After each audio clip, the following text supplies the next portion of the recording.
There is a palpable buzz in the air here at Progressive Field. Not because it's Game 3 of a big 4-game series between the Tribe and the White Sox, but because tomorrow, Progressive Field returns to full capacity. Everybody is excited about that. Hi again, everyone. Matt Underwood alongside Rick Manning. Welcome in, Indians and the White Sox. Here we go again. Rick, it is somewhat surprising that in 10 games, Chicago has held Jose Ramirez to just 6 hits. It is not surprising that 4 of those 6 hits have gone for home runs. Well, I feel this is going to be our weekly update on Jose Ramirez because once again, he's going to give the Indians a home run, a 2-run homer yesterday that gives them the lead that they are going to be able to hold on and win game number 2 of this series. And you can see 9 of his 13 home runs have tied or gave the Indians the lead. And his numbers against the White Sox are just something special. 26 homers, 70 ribbies, 26 doubles, second most among active players, trailing only Miguel Cabrera.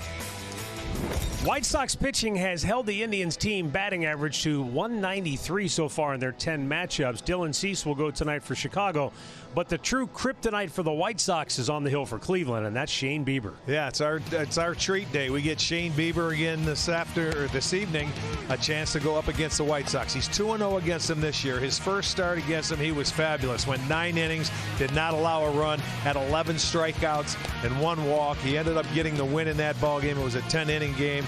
And, he's on a roll coming off a very good start. And when you look at the best records in Cleveland Indians history, the first 75 career starts with the Indians, Shane Bieber's 39-16, over a .700 winning percentage. All right, we'll be back with tonight's first pitch between the Indians and the White Sox. Straight ahead, Alan Jensen have more on Tristan McKenzie's record-setting performance yesterday. And Andre Knott talks about Shane Bieber going back to the basics with his curveball. Cleveland Indians baseball is brought to you by Spectrum Mobile. Spectrum Mobile has unlimited talk, text, and data. Save up to 40%. Visit SpectrumMobile.com. By Chevrolet, the Chevy Network dealers. And by Levin. Shop Northeast Ohio's largest selection of mattresses. Shop Levin.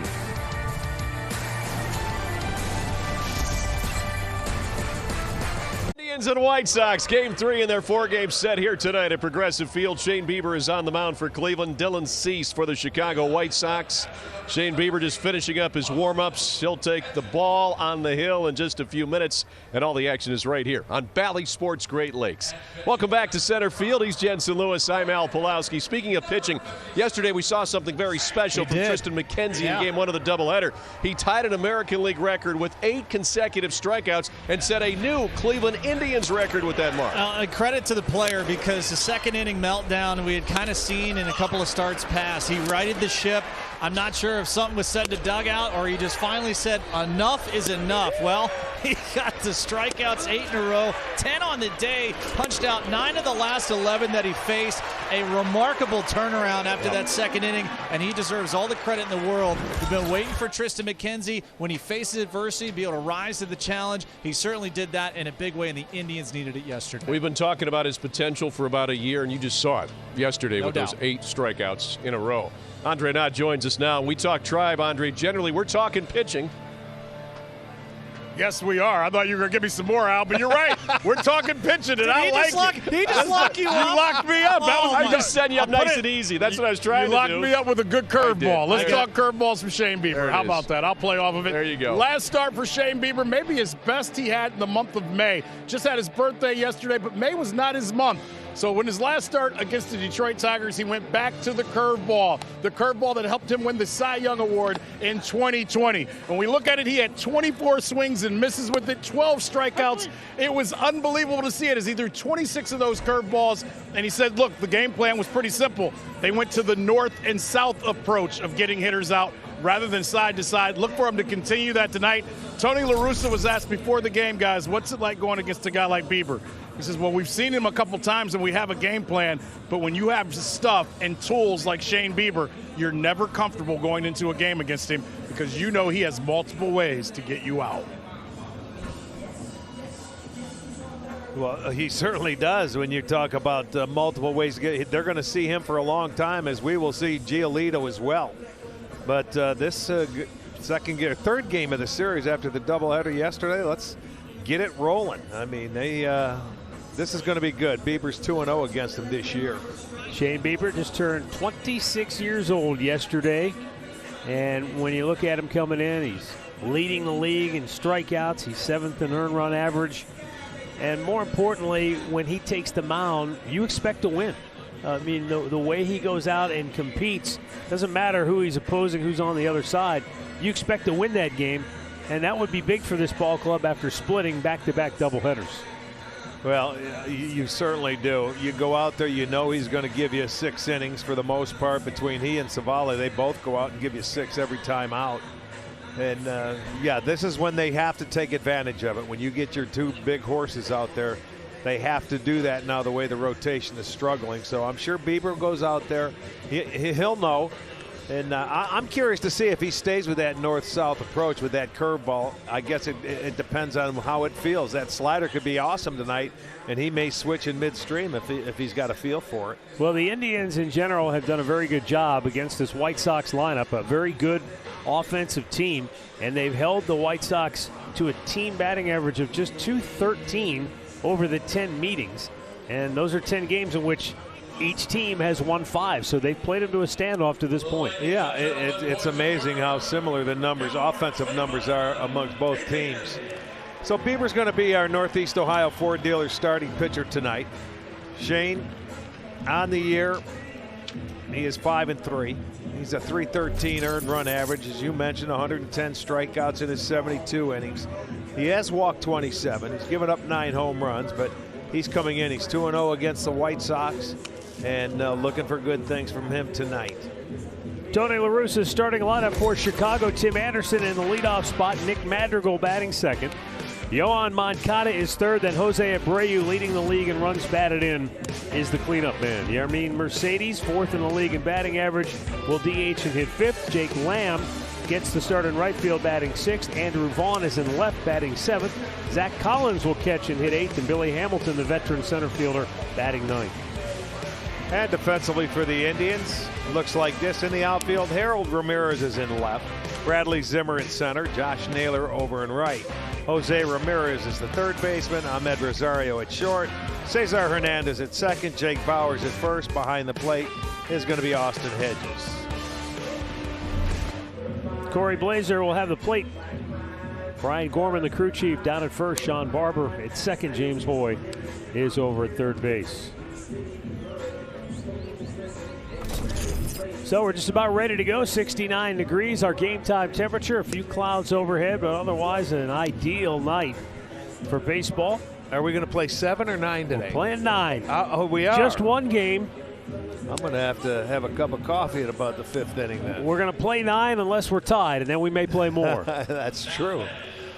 And as I said, you know, it's been weird in that this season series, nobody has won 2 in a row. It's been win-loss all the way through.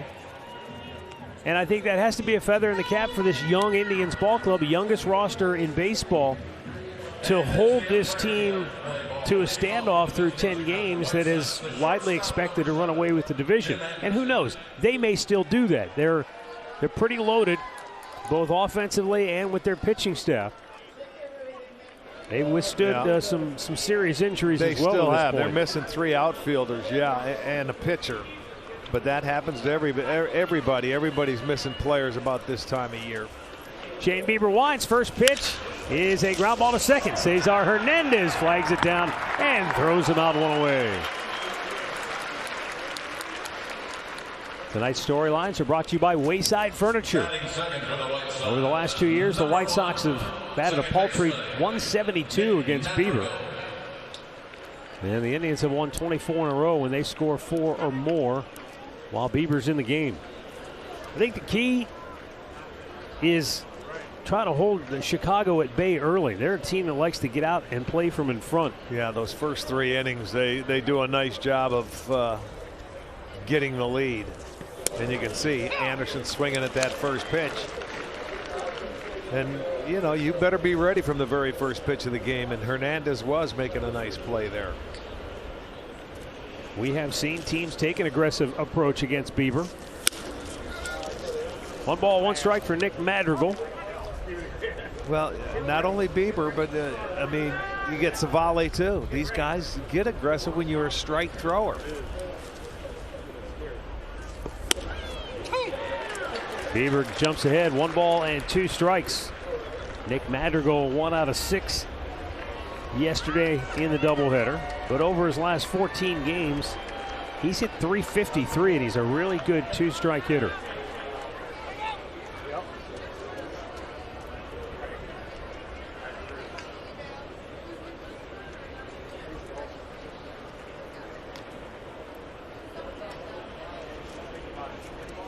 And the 1-2 offering. Weekly tap towards third. Ramirez charging. And throws about 2 down. That's something that I think I'll watch as well. Maybe not one of our storylines, but something to keep an eye on. Bieber, when he gets the 2 strikes, he's pretty lethal. He doesn't let many hitters reach base. Chicago, on the other hand, 189 2-strike hits this year. Only the Astros have more in baseball. I think one thing that tells you is that there's some pretty good breaking ball hitters on that team if you can get hits with 2 strikes, because you usually see a lot of breaking balls.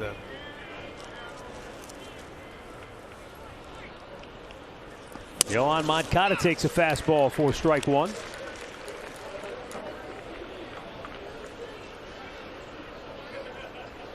And then I know this guy's a good breaking ball hitter.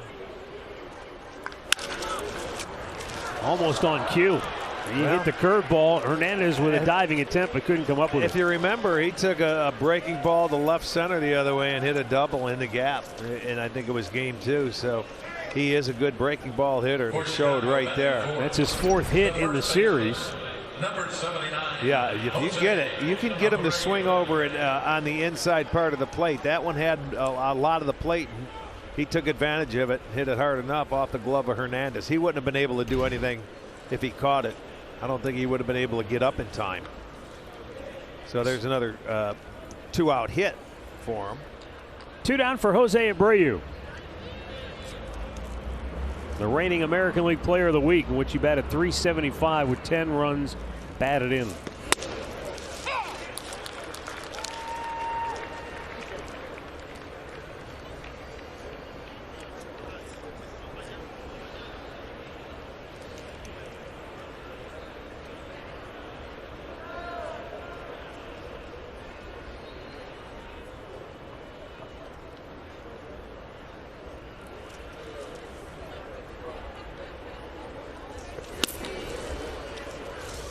I don't offer this as a forecast for how things are going to continue to go, only as an indication of how well the Indians have done when it comes to facing Abreu. This year they've held him to 5 hits and 30 at-bats.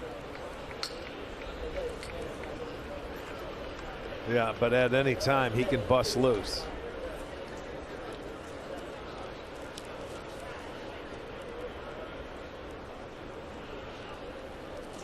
It was here in that one game, wasn't it? In one game where he hit 2 home runs and they came back and he just got on a roll. But that's been it. That's the only game. Yeah, that's the one he really took over when they were holding them down. But you know, yesterday Tony La Russa talked about it after the game. That key at bat in which they had the runner at third base in game 1, and it was the shadows. It was tough conditions. And he really dug in and drove that ball to the outfield to get the run home from third. Yeah, sacrifice fly. That's true. That gave him the lead in the extra innings, and then they tacked on 2 more with 2 outs. Swing and a miss. He went fishing and came up empty. Bieber gets his first strikeout. White Sox do not score. The Indians coming to bat.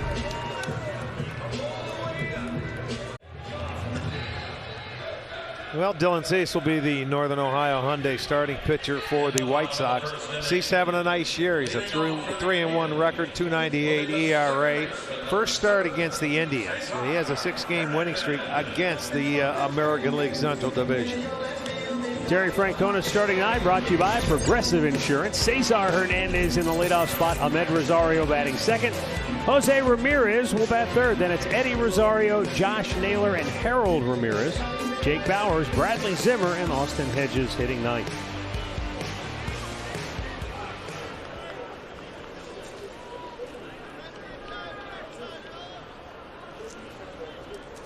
And Dylan Cease fires a fastball down low.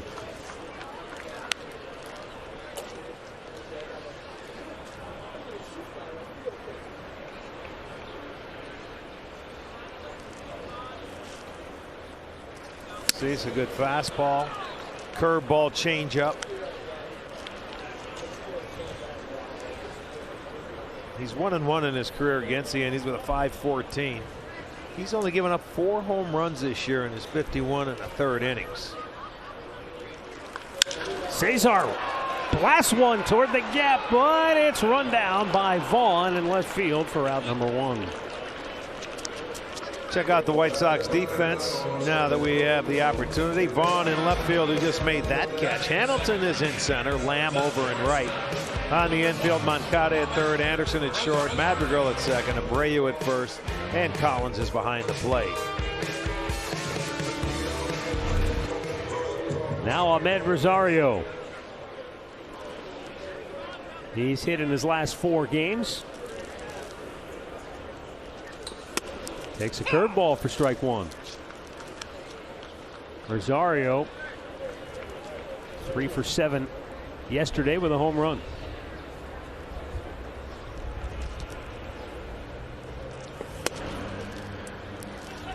Dylan Cease may take him a little while to get loose.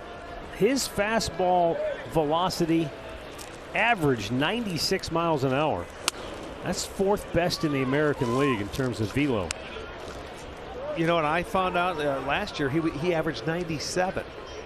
And he walked more people, but he's down a mile per hour, but he's throwing, seems like, more strikes. He's keeping the ball in the yard. There's the good changeup, an equalizer right there. Yeah, his strikeout rate is up big time this year. Look at that. That's almost like a split change there. He holds it up more in his fingertips, but it's an excellent pitch. Last year he averaged less than 7 strikeouts per 9 innings. Yeah. This year 11.5. Matt, look at this. He had 29 swings and misses in his last start. That matches DeGrom for the most in a major league start this season. Rosario rips it into right field, and the Indians have their first hit.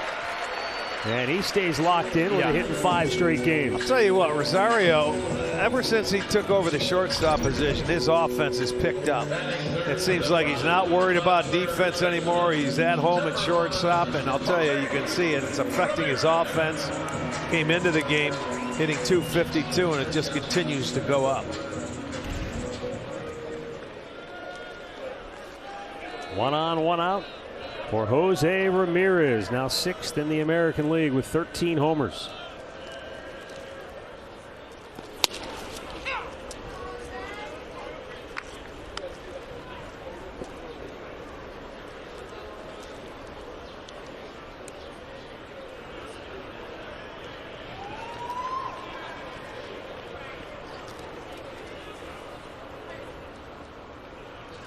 Oh man, that was a dandy. Slow curveball. Yeah, he's got a slow curveball, and his changeup is 77, and he's throwing 96. So there's that big curveball. Boy, you want to talk about slow motion.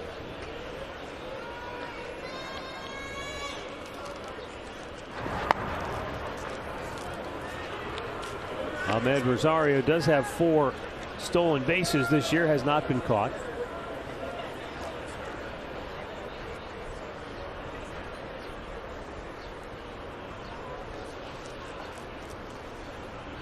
There he goes. Pitches upstairs, and the throw down not in time. So the 5th steal for Rosario. He's in scoring position now for Ramirez. Well, it's an 0-2 pitch. So you figure you're going to get an off-speed pitch, which he did. He got a changeup. It was up. It was actually a pretty good pitch to throw on. But Ahmed beat it out. He had a nice jump and a nice slide in there. He gets his 5th stolen base, yet to be caught. Bounced in front, and a nice block by Collins. It's 2-2.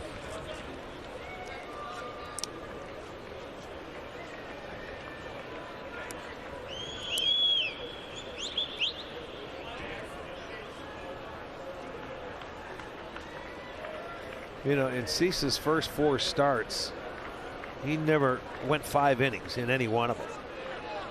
But boy, he's picked it up and has pitched very well since. One outing he struggled against the Yankees, where he only went 4 1/3. 6 in his last start against Baltimore.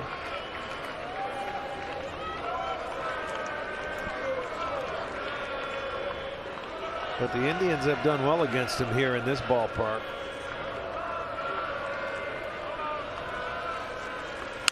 Oh, jam shot towards third. It's a fair ball. And a quick release by Moncada. Yeah. Bang, bang play. He's out at first. Did you see how quickly he set his feet up and he got rid of that ball, knowing it had that kind of spin on it, knowing who's running? So he got rid of it quickly, and Abreu had to make a nice little stride to get the ball, but I'll tell you, he got rid of it quickly on the money and just in time to get Ramirez. So that's the second out. Look at that, had spin on it too. You got to see which way it's going to hop.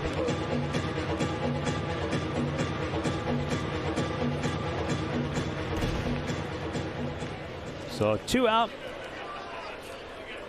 Eddie Rosario climbs in.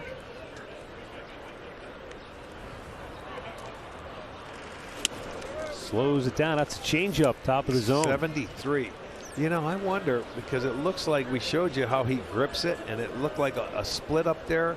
Depending, he can change speeds with that, and it looks like very easily.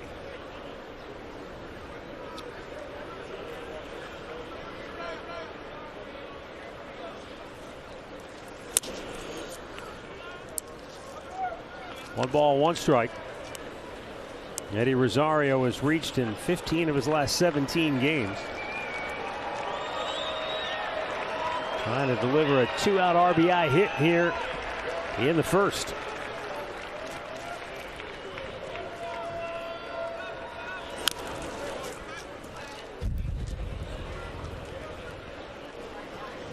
Mentioned the White Sox in the first 3 innings this year have outscored their opponents by 54 runs. That's the biggest run differential in the majors. While the Indians in the first 3 innings are at -36. So they've been a late inning run producing team. From the 6th inning on, they've been really good.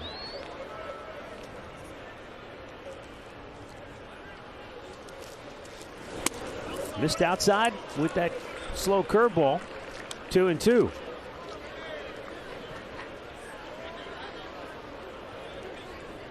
White Sox sent left-hander Jose Quintana to the Cubs in 2017 for 4 players, including Eloy Jimenez and Dylan Cease.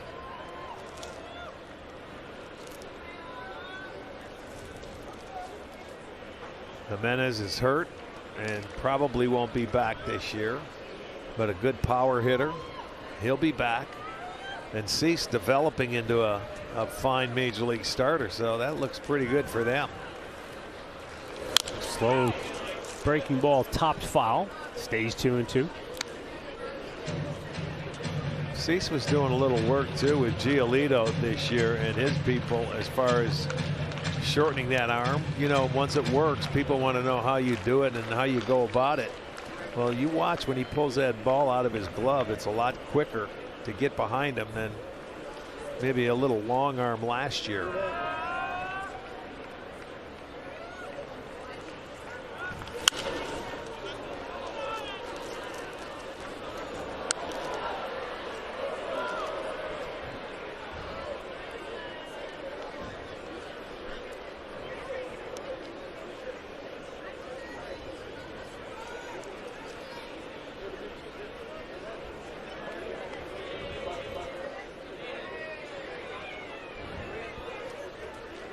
And the 2-2. Zach Collins asking for time, the catcher. You know, now that I'm seeing Cease go at it, I do remember last year when he pitched against the Indians, he would always go deep in counts, you know, with hitters. I mean, he'd have some long innings, 20, 22, 23 pitch innings. Changed to one. Goes to the backstop, though, and this is going to work out well. So it'll be a strikeout and a wild pitch, and the inning will continue.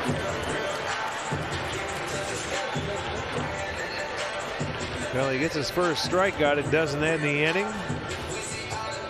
because the wild pitch allows Rosario to reach. It's a breaking ball. It's down, and it deflects off his arm and gets past him. He couldn't keep it in front of him, Collins. So Ahmed Rosario goes to third, and Eddie reaches at first. So the inning continues. And it gives Josh Naylor a chance. Good matchup here because, as you pointed out, Josh Naylor can handle the fastball. Yes, he can. We'll see how many they want to throw him in the strike zone. And lately he's kind of had that nice short approach, taking the fastball to the left side. Yeah, up the middle, other way. He certainly did yesterday with Rodon on the mound, the left-hander. He hit a couple fastballs to left center field. Really good swings. Started him off with a slow That's what I change-up. figure he'd see a lot of, that and the curveball. And then show him that fastball maybe around the zone. We'll see how they attack him.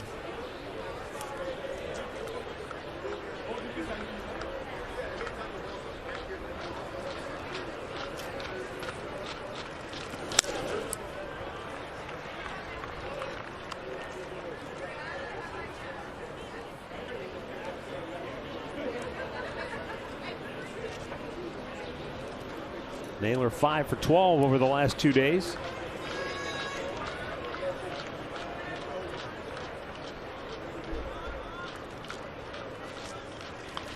Turns on that fastball and yanked it off the photo page. You know, he's like Jose now.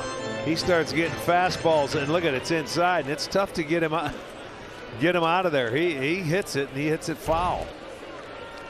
We've seen him bust a few bats too in the last 10 days or so because everybody tries to really get in there on him.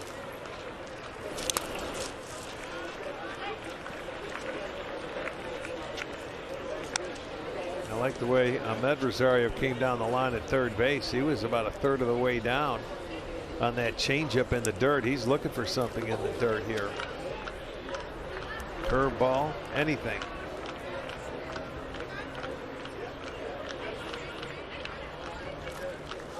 There goes Eddie Rosario, and it gets by the pitcher. Tim Anderson will have to hurry. Naylor beats it out, and the Indians take a 1-0 lead.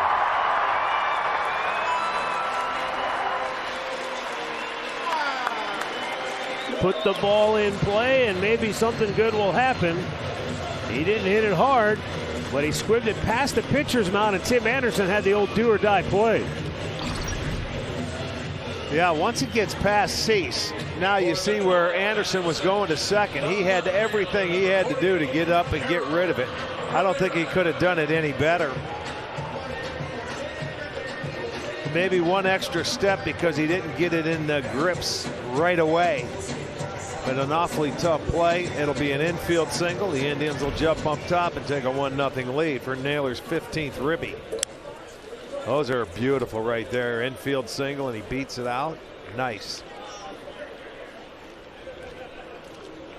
Now Harold Ramirez with 2 on and 2 out. And a balk is going to put the runners at second and third. Well, it didn't take Brian Gorman long to call it at first base. He was all over it.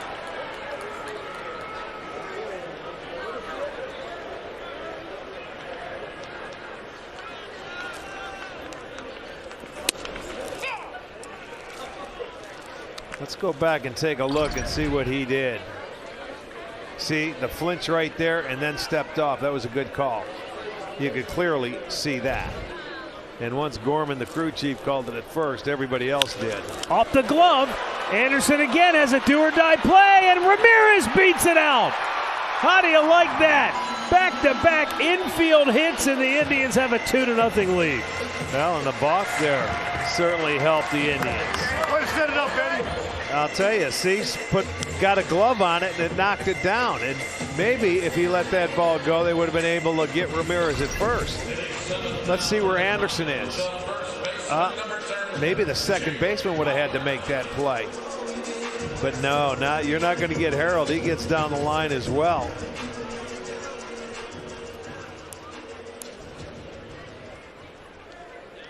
There you'll see. And boy, they're keeping it in the infield but having luck doing it. Jake Bowers takes a high fastball for strike one.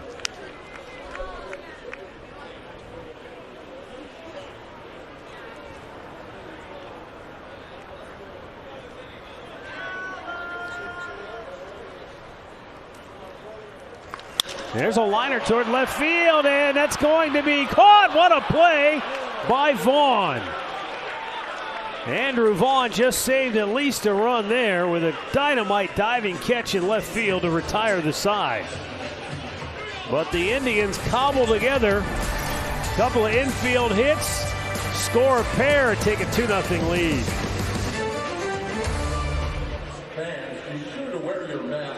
The MLB Ballpark app allows you to buy and manage game tickets, redeem offers, access exclusive content, and much more. You can download the MLB Ballpark app today. Well, the Indians turning the tables on Chicago. It's the Tribe that jumps out early, handing Shane Bieber a 2-0 lead. He'll have Yermin Mercedes, Jake Lamb, and Andrew Vaughn here in inning number 2. And so far, it seems like every time they've taken the lead, Chicago comes back and answers the very next inning, or at least they have a couple of times.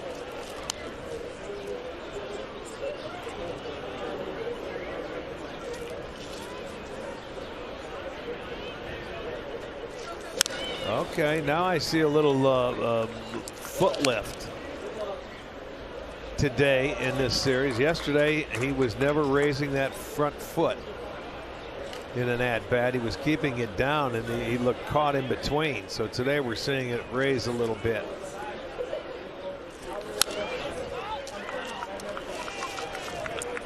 And that usually changes now when he gets the 2 strikes.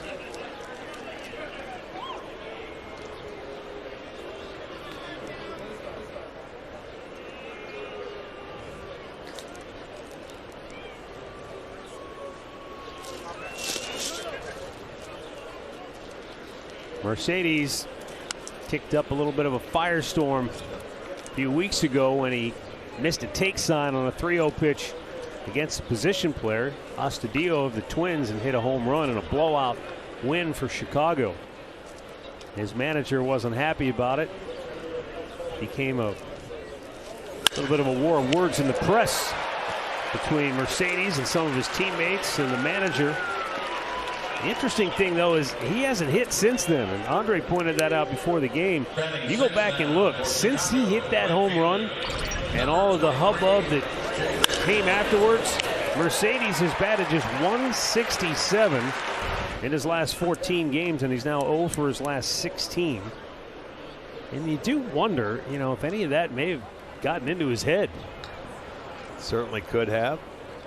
It didn't on that ball. He hit it 110 miles an hour right into the glove of Rosario. Jake Lamb swing and a miss. But I wonder, and I'm glad you brought it up, Matt, I wonder if it just gets in his head and becomes a mental thing. You know, everyone was loving him leading up to that moment. You know, he kind of became the toast of town in Chicago. Yeah. And you never know, for a guy that's been in the minors almost 10 years, what negative attention will do to him as well. Time will tell, I guess. You're only as good as your last at-bat. Last one was pretty decent. Like you said, 110 off the bat. Well, it'll make him feel better, even though he didn't get a hit. Right. He could have probably used it, but he did sting it pretty well.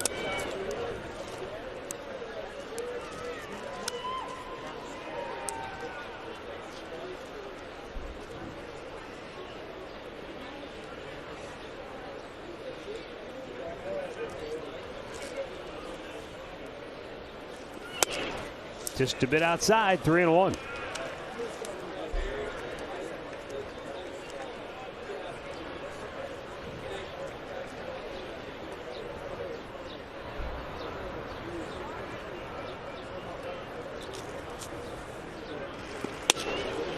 And just a bit outside, ball 4.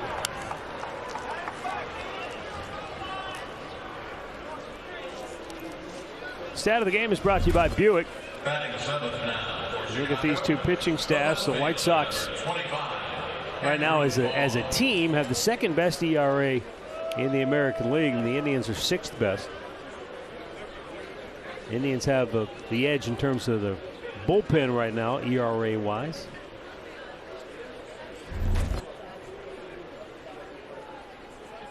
Andrew Vaughn with 1 on and 1 out.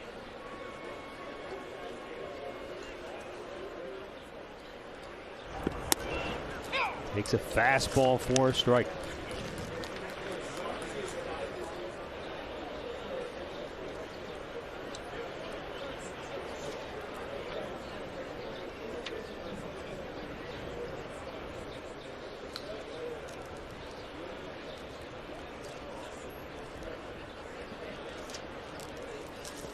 You know, with regards to the Mercedes Tony La Russa flap, I'll say this. At 76 years old, Tony La Russa didn't come back to be a wallflower. He's sort of been in the crosshairs for a lot of attention, maybe wanted or unwanted, but it's come his way. And as Paul Sullivan, the veteran writer for the Chicago Tribune, says, he's garnered more national attention for the White Sox than they've seen since Ozzie Guillen left for the Marlins. Broken bat. Foul ball by inches. Well, he's been in the game for a long time, and he's not going to change just because he comes back to manage now. He's going to do it the same way. He knows how. I love this line. Paul Sullivan writes, whether it's good Tony or bad dad Tony, the Sox recently have dominated headlines in a town the Cubs have owned for years, proving any pub is good pub.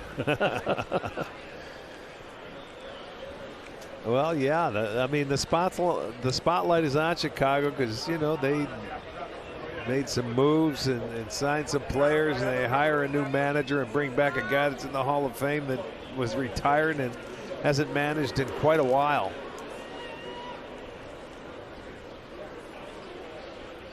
Bieber's 0-2 pitch.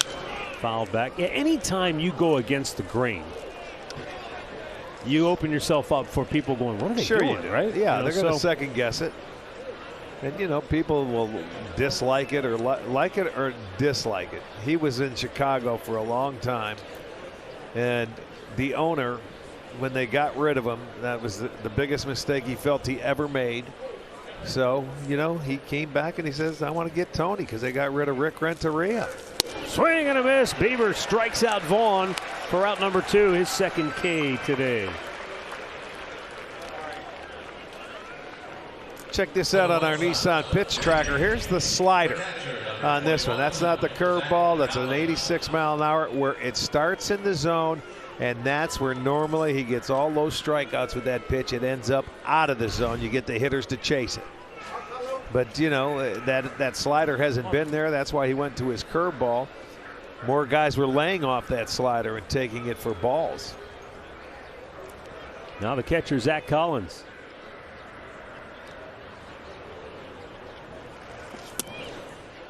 Collins isn't exactly lighting the world on fire offensively, but it is kind of telling that he's right back in the starting lineup. Yasmani Grandal, his offensive game has really scuffled this year.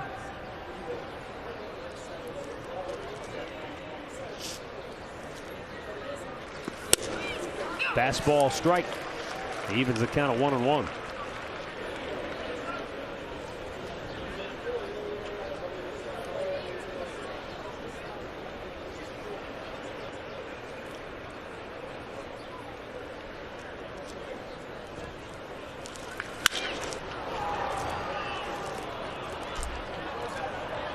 One ball, 2 strikes.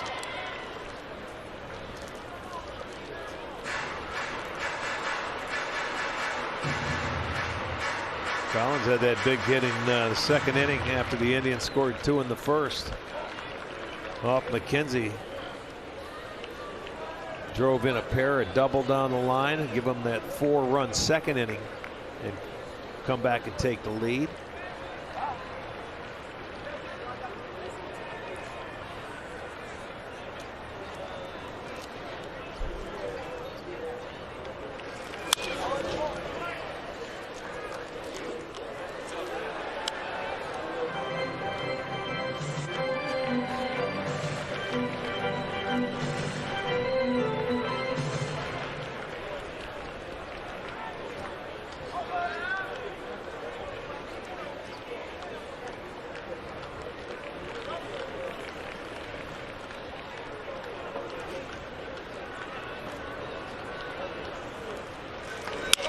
Soft liner. It's going to drop for a hit. And so there's one of those 2-strike hits that the White Sox have been known for this year. Yeah, you're right. That looked like a curveball now. Not the slider. Here it is. It is a slower curveball.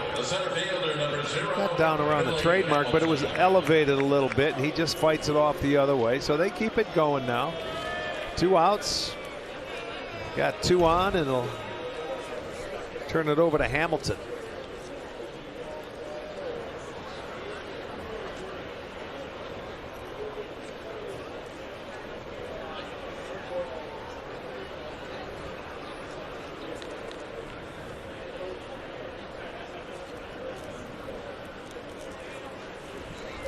Billy Hamilton backs away from a breaking ball down and in.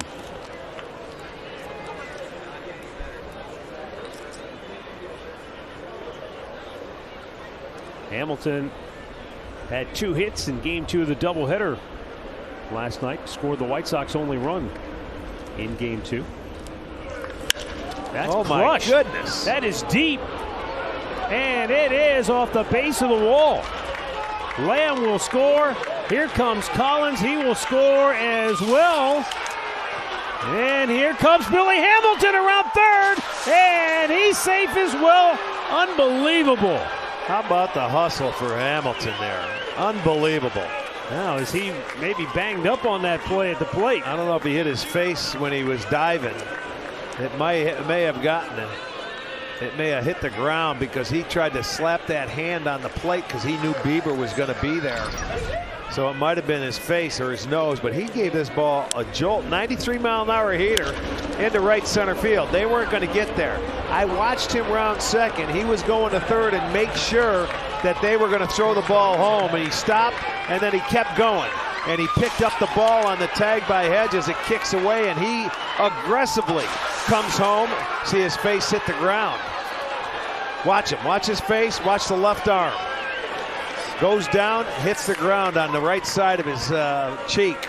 He's got a nice little raspberry there, and he gets the hand on the plate. He beat it. Well, the White Sox now have a 3-2 lead after that wild play. Wow. Again, they come back with 2 outs, and right after the Indians scored. Billy Hamilton will get credited with a 2-run triple. And then he's able to come home and score on the error that's charged at Hedges when he couldn't corral the throw. Watch him avoid the tag.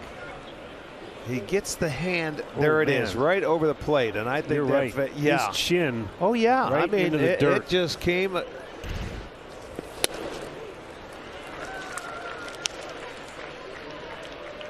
You know, because he was reaching and he had nothing to break his fall originally, so it was the face into the dirt.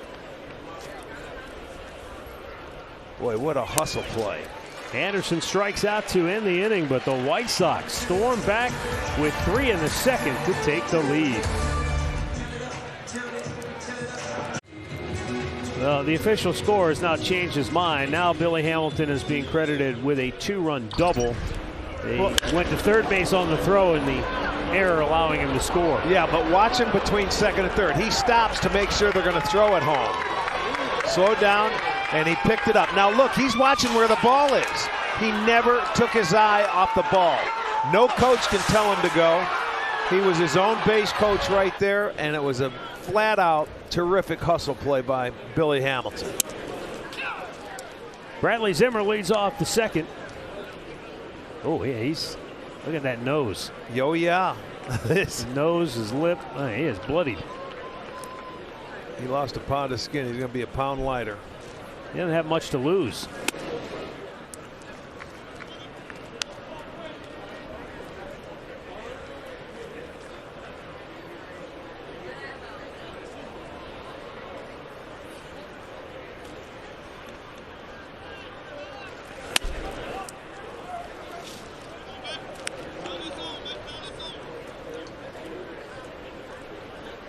Bradley Zimmer 3 for 6 yesterday.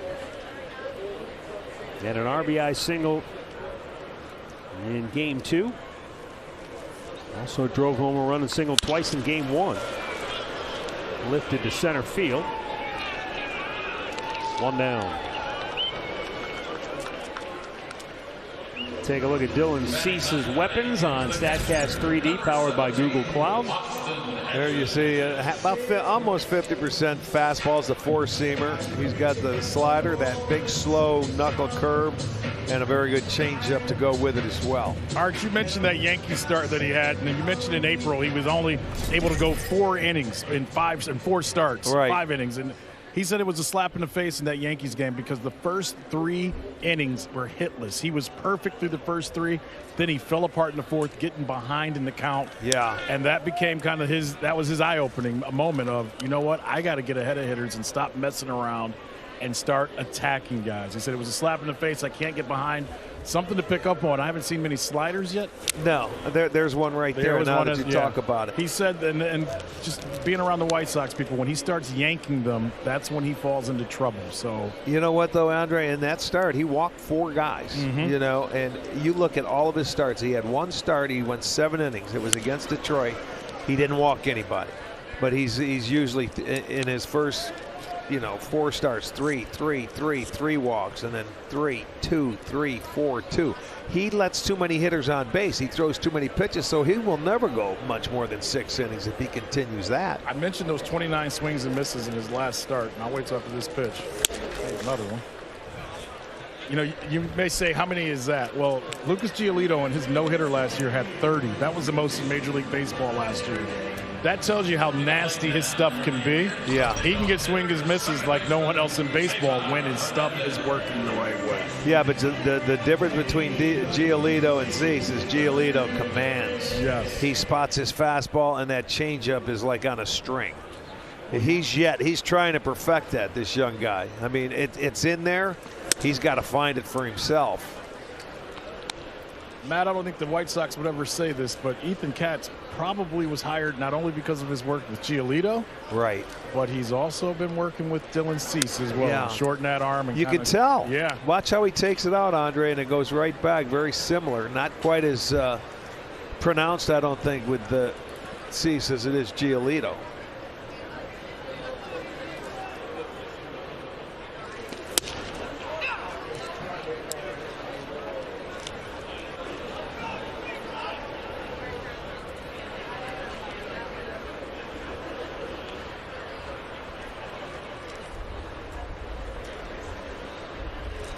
Broken bat. That's going to drop for a hit. So a 2-out single for Cesar Hernandez keeps the inning alive.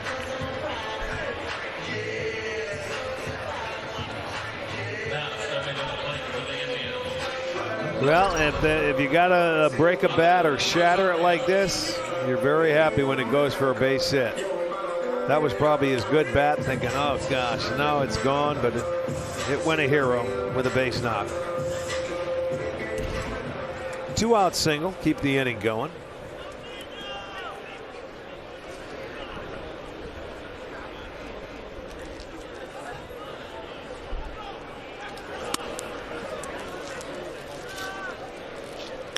Ahmed Rosario singled into right field, stole a base, and scored in the first.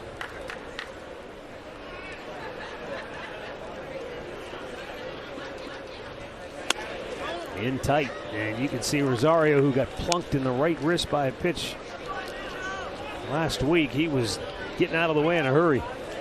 Here comes Ethan Katz. Yeah, he sees a little something right now where his off-speed pitches are, they're not finding the zone. He saw something, Archie. Yeah. So he ran out before the ball was even thrown back to him. He knew or saw something right away. Yeah, with that, the off-speed pitches aren't hitting the zone like he wants them to. I don't know if he wants him to tighten anything up, but he got out there quickly. As I read some of the stuff on him, it reminded me a lot of what we're talking about with Tristan McKenzie. How a guy is so close, and then he's ahead. Here's a changeup that he just threw. Some of the things they say about dealing with him and trying to mentally keep him sharp and mentally let him go pitch to pitch and not get caught up in the last pitch just reminded me a lot of what we're hearing about Tristan McKenzie right now on the Indian side.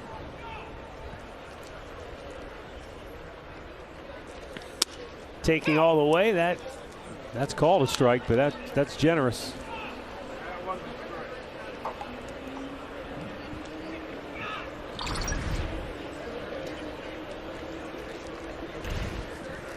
Yeah, you never know. Oh my goodness. You have got to be kidding me. How in the world did he catch that? I don't know. I don't think he could tell you. Nope. Can't catch what you can't see, but he did.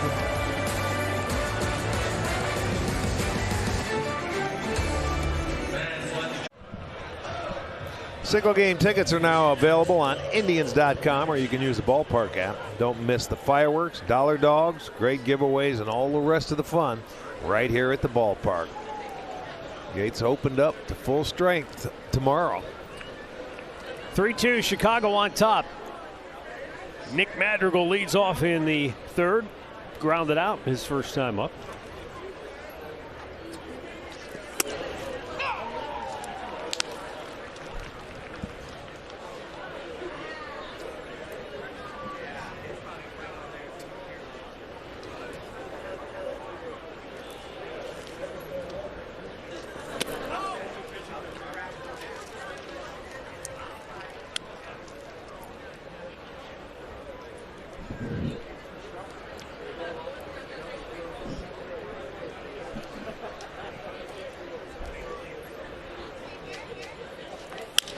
And a tapper to short, charging and misplaying the ball. Ahmed Rosario did not come up with it cleanly, and Madrigal is aboard on the error.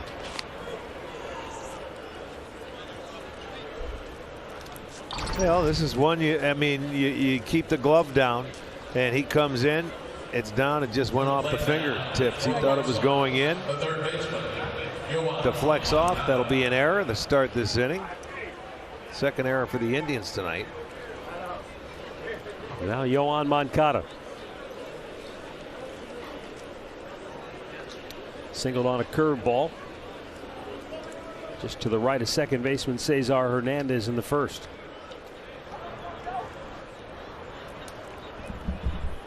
He has reached safely now in 25 of his last 26 games. Snap throw to first, but back safely is Madrigal.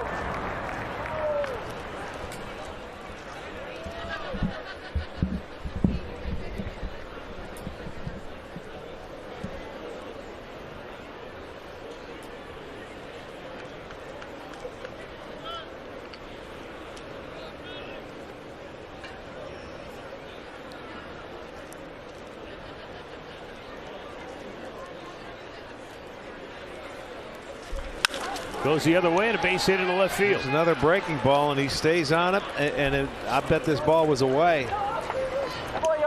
Oh yeah. Yeah, he loves it. I mean, he likes the off speed away. He's not afraid to go that way. His second straight hit. This one they had 3 on the right side, but look at away and upstairs, that curveball up. That allows him to just slap it the other way, and you see you don't have to hit it all that hard when there's only one man there. 4 hits now for the White Sox, and Jose Abreu coming up. Struck out his first time up. But now he's got a runner in scoring position. That's the man you want to get to hit on the ground, and at one of your players you can get the double play.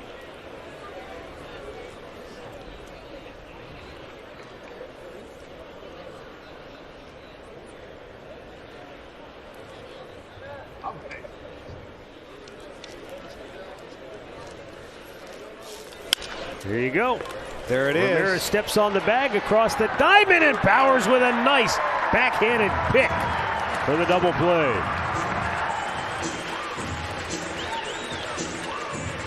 Yeah, that's the way to do it. Jose had a lot more time than he did. That's why he bounced it. He didn't get his footwork right. He was trying to throw after pushing off the base. But Bauer helped him out. Digs it out of the dirt. You get the double play ball you're looking for, and now a chance to get out of the inning. Yohan Moncada is at second base. And with 2 down, Yermin Mercedes steps in.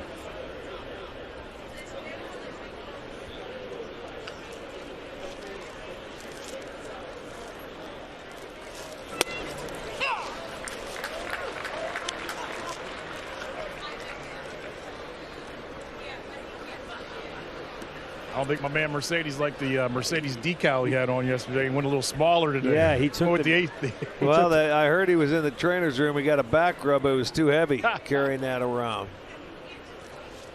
He had the Mr. T kit today. Now, Arch, when we saw him earlier, we didn't see swings like that. No, and you know, his timing's just messed up right now. You can tell he's caught in between. I was watching him earlier. He did have a leg kick today, Andre, in his first at-bat. I noticed, and yesterday he didn't use it, so he's trying something different every day, and he did hit the ball hard in his first at bat, lined out to short.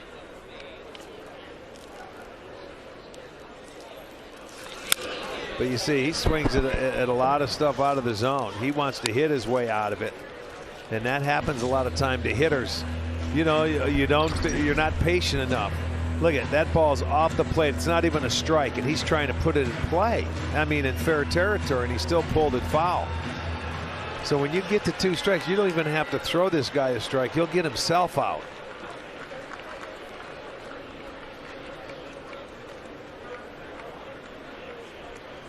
You can change the eye level off that breaking ball and throw a fastball above the letters.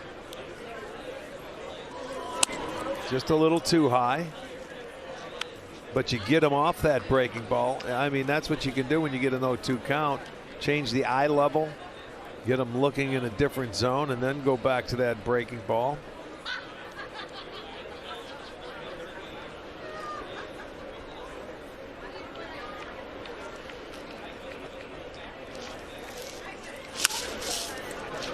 Yeah, he's still happy to get a piece of that, and that was a great pitch. This one was down, but he didn't try to pull this one as much. Look at him, he's just trying to flick it and just get a piece of it, and he did.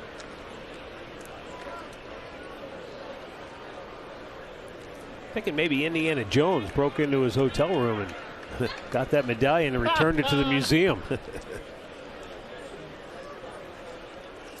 Straighten him up with a fastball. Yeah, but those fastballs aren't the 2 that he's thrown in this at bat aren't good enough to get him to swing at, because they were way too high. They were above his head.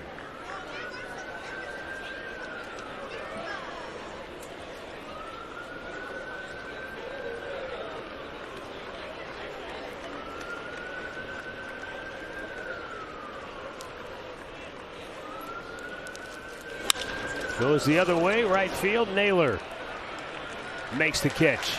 Nice job of working out of trouble by Shane Bieber here in the 3rd.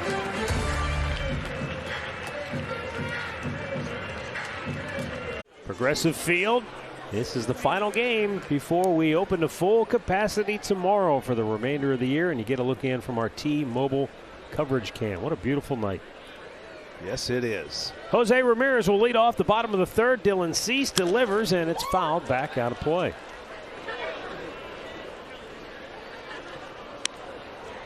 Well, we had back-to-back doubleheaders. In all, that's 29 innings of baseball in 2 days. And just wanted to take a minute to recognize the hard work and effort by everybody on our crew as that ball's hammered into the gap by Jose Ramirez, and he short hops the wall. He's headed into second base, and he's got himself a leadoff double. So Ramirez, that's double number 11. And he tries to get the Indians right back in this game offensively, as the tying run now is in scoring position. That's a nice line drive stroke right that he hit right there. Let's see the pitch. And he went high heater, 95. And he gives him some swinging room. And look at, he waits back on it beautifully and just crushes this ball. Short hops the wall. That a way to start the inning. Man on second. Get him over, get him in. Well, here's Eddie Rosario. Struck out his first time up, but reached on a wild pitch. And he had to get out of the way of that fastball as it was headed up and in. Yeah, you don't want to lose the helmet when you got one coming past you up there. But you see Eddie's got that closed stance, and he's pretty close to the plate.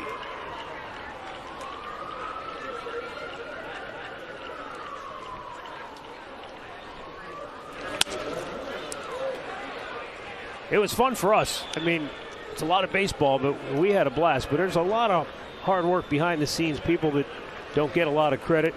And just wanted to take a minute to recognize our outstanding crew, especially the guys out on the cameras: Brian McDermott, Jimmy Orack, Kerry Kams, Chris Madden, Mark Shapiro, Joe Gamallo, Frank Schubert, Igor Klobas, Brett Korn, Mitch Haddon, Alan Gabrenya. Stand out there all day in the elements, 2 days in a row. And then, of course, everybody down in the truck, Mike Simons, Jim Murphy, Mike Pacta, Dan Larson, the other Dan Larson, Bob and Lance Zink, Krista Lepard, Todd Whittle. High pop, shallow left, in comes Vaughn. One away. Up here in the booth, Tom Boschenik, Gary Coach as always. Bill Schnack, Mike Grignon, Cam Jones, Sean Martin, Dan LeBeau, Mike Songas, Eric Metz, Claire Gary, and of course the guys in the tape room. They wore it yesterday because not only did we have 29 innings of baseball, but we had 4 pregame shows and 4 postgame shows. Yeah. So those guys really wore it out. Steve Bardo, Jaime Vidal, Matty J. Weber. So thank you to everybody on the crew. There's a lot of crew, huh? Yeah. You think about it. And there was only, between a half an hour and 40 minutes in between games. Mark Koha also. Well, can't forget Koha. Oh, yes, you can. See, that's the thing. When you start giving names, you got to forget one. And if I did forget anybody, I apologize. You did. You forgot Andre. Come on, Oh, man. that's right. He didn't do anything. Hey, man. What are you doing tomorrow morning? You going to come help out? I am going to cut some ties. You going to cut some ties? Yes. No, I go off. I'm going to be a professional and go off of Matt. Thank you to all those guys. We couldn't do what we do without any of them. We appreciate it. No question. Josh Naylor trying to deliver a hit to give the Indians a tie ball game. Andre, they make us look and sound good, and that's hard to do. That is hard to do. There's a couple names on there I question sometimes, but I love them. It's truly a team.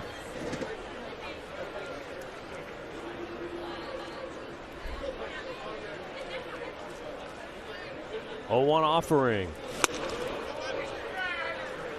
I stopped short of calling it a family because if it was a family, it would be dysfunctional at best. That's it. Be shameless. There's a nice changeup, but it's upstairs. A lot of his pitches, Matt, belled high and above. Why is that changeup? I don't know. He's not getting it out front maybe a little more. But, you see where it's high in his fingertips and he comes down and he just doesn't get it all the way down. Now, he tried that one and it bounced. It's a field pitch. Yeah. I wouldn't think that's a spot where he wants to continue to miss with that up like that. No, because, you go through this lineup, they're starting to get a look at it. It's a lot easier to hit the ball up in the zone when it's slower than it is when it's down and you have to use your legs.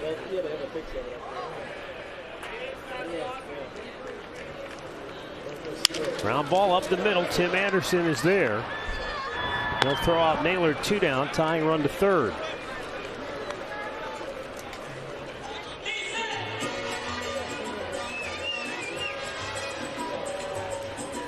I want to send along happy 94th birthday wish to Marion Volchko from Menor on the Lake. Big Tribe fan. Marion, happy birthday to you.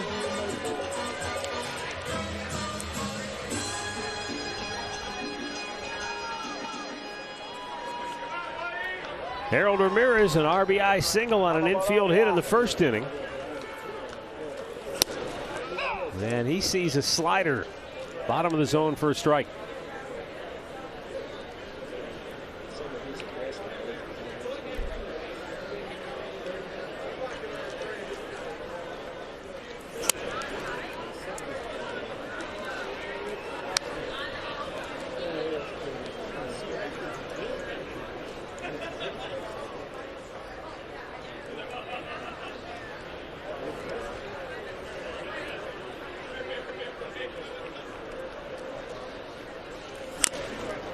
Well, that was a good fastball, 97 miles an hour, and he had no swinging room. No, but he took a healthy cut. 2-0. You're looking fastball. You get it. That a boy. Take a cut. He did. It's 1-2.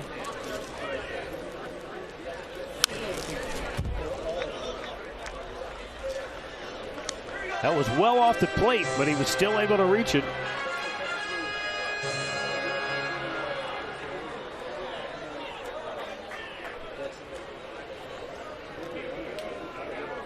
Ramirez down the line at foul ground, looking for a ball in the dirt.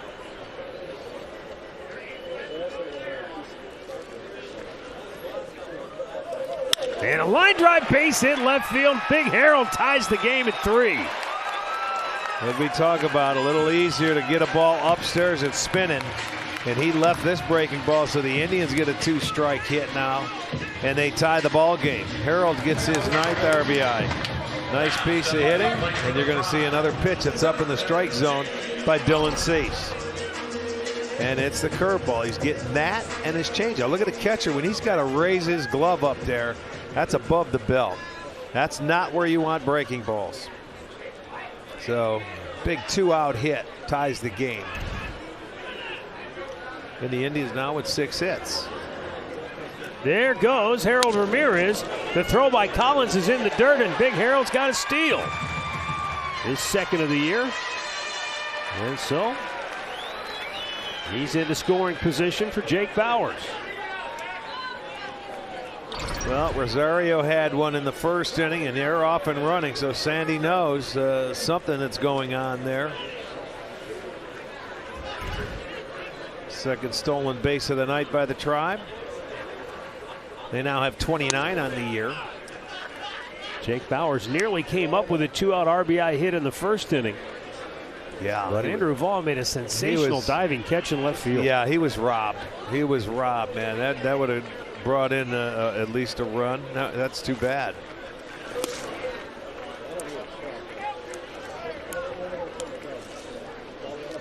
Back to even at 3 apiece.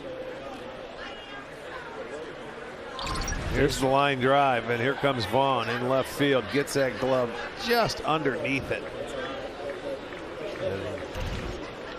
They took a look at it, but decided not to challenge that. It was close. No, it was too hard. Yeah, it looked like he caught it.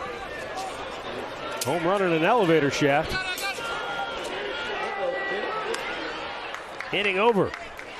Tribe ties the game. Jose Ramirez with a leadoff double. Big Harold brings him home 3-3.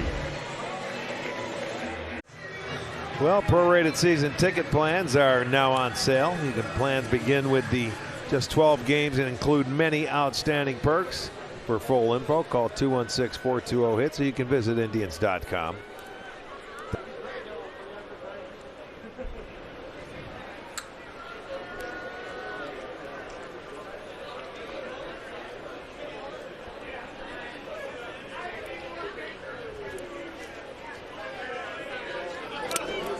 Jake Lamb walked in the 2nd inning. Came around to score on the big blast by Billy Hamilton. They went for a 2-run double, and then Hamilton able to come all the way around and score.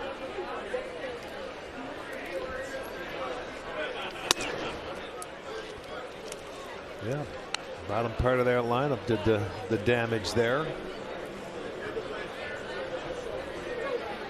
You know, you were talking about these two teams, how equal they are, and the White Sox take advantage of the first 3 innings. And boy, now that we're into the 4th, I figured I could say it. But, you know, the White Sox have outscored the Indians 30-17 in the first 3. But from inning 4 on, it's the Indians 22-14. Yeah, I mean, sometimes you look at the numbers and you try to draw some kind of conclusion. I don't know that we can. I mean, it's just the one thing I think we can say about this ball club. I've heard a number of the players comment about it. I've heard Tito talk about it. I know the one thing he appreciates as a manager more than anything else is he loves a team that will not quit. A team that just refuses, no matter what the circumstances are. They're going to fight you to the end. He loves that. And I think this club, remember how we said they try to figure out who they are, what's their identity. Well, the one thing they can hang their hat on is that from that 6th inning on, they keep coming. They do. They're not the most talented, the most blessed team offensively, but they don't give in. And I think our bullpen does a nice job against this offense. Yeah. Late in the game. I think the bullpen is maybe the main factor there. That's what makes it a team game. Yeah. You can't do it without the other. It's funny, we watched that Toronto Blue Jays team come in this weekend, and we talked about how great that offense is.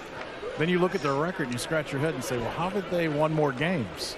And what you just said, Matty, their bullpen has been such an issue. Yeah. That they can score the runs, but they can't win the games all the time because the bullpen won't. Well, we were the beneficiaries of Game 2 in that last Toronto doubleheader because they walked 4 straight guys, and we got to win without getting a hit. Well, and especially nowadays, you know, great offenses sell tickets, but it's hard to sustain that every single game.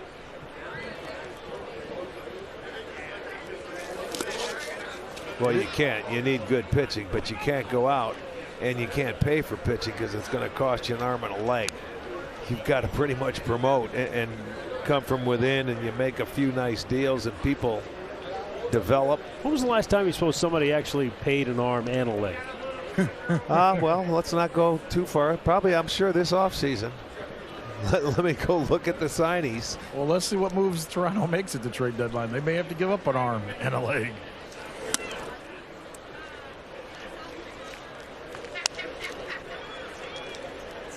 But, Matt, I'm amazed, and I can't figure out why these two teams are as tight as they are. But you can't look at any of the games these two teams have played so far this year and think of a blowout. They've all been pretty tight for the most part. Yeah, well, we dominate the White Sox when they come into this building and have for the last 3 or 4 years. What are we, 20-9 against them or something like that?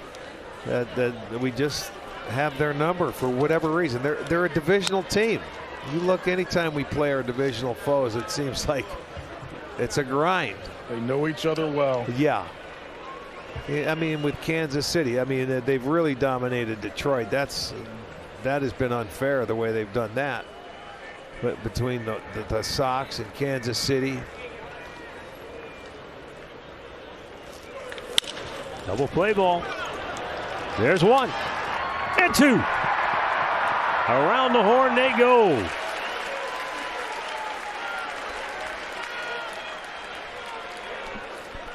So the Indians with back-to-back double plays in the 3rd and 4th innings. Behind Shane Bieber. Yeah, you get your ground ball and let them do their work.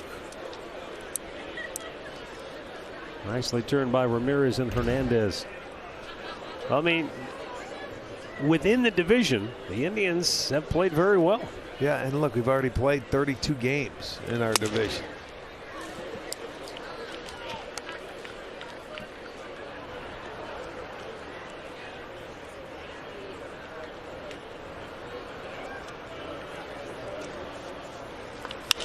High pop-up. Jose settles under it. Inning over. We'll go to the bottom of the 4th. Tied at 3.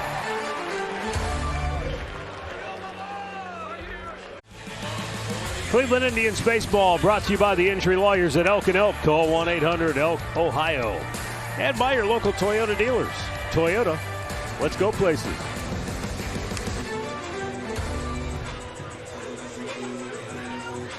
Bottom of the 4th inning. This is our last 6 o'clock weeknight game, right? Until September. Yeah. Yes. Sure is. We're going 7 and usually 4 Saturdays and then 1 on Sundays. Bradley Zimmer fly to center first time up. Takes that's a a high curveball. strike. That's a high strike. I know Zimmer's tall, but he's not that tall.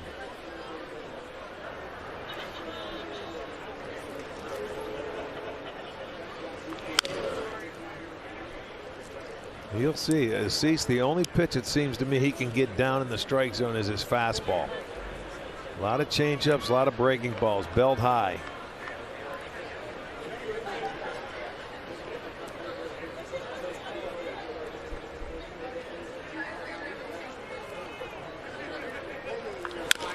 And it's one thing, you know, he's missed a number of times at the top or just above the strike zone. And you can maybe get away with that, but that's why pitchers always say if you miss down, because when you miss up, the margin for error is much smaller. If you're slowing it down, or are you talking about with a fastball? Yeah. Hitters' eyes light up like a pinball machine. Well, they see it so well. Floating in there. Yeah, they sure do. You know, when you get to 2 strikes, sometimes they can get away with it too because they try and do too much with it. Instead of just putting a nice stroke on. And that's what you're talking about. That's where you want it. If you're going to miss down, where the worst he can do is beat that into the ground. And that was his changeup at 74.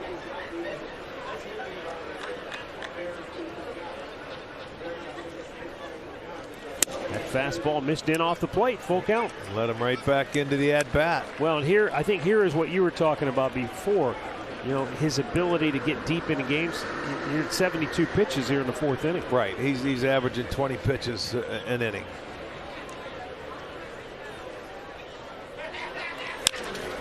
And it may be more after this inning because he doesn't have an out here.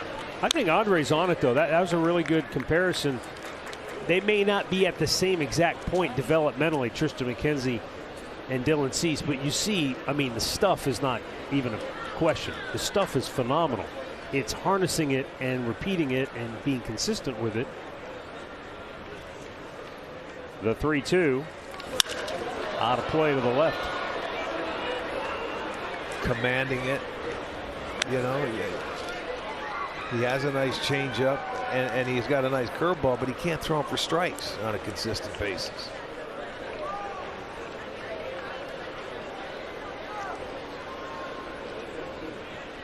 But that's, I mean, you go out there, you need the starts, you got to work. Broken bat. That's going to get down for a hit. Boy, the barrel ended up almost in one of the dugout suites behind home plate. Hit high on the screen and bounced back. Zimmer shatters a bat. Let me see. Who else did that? Rosario. And there's a breaking ball. This one right down on the trademark. And watch the bat just shatter. I mean, he's holding nothing but handle in his hand, but it goes as a base hit.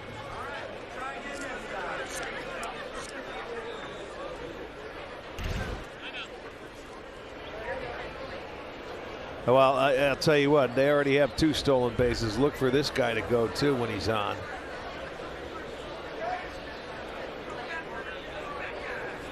And the earlier the better.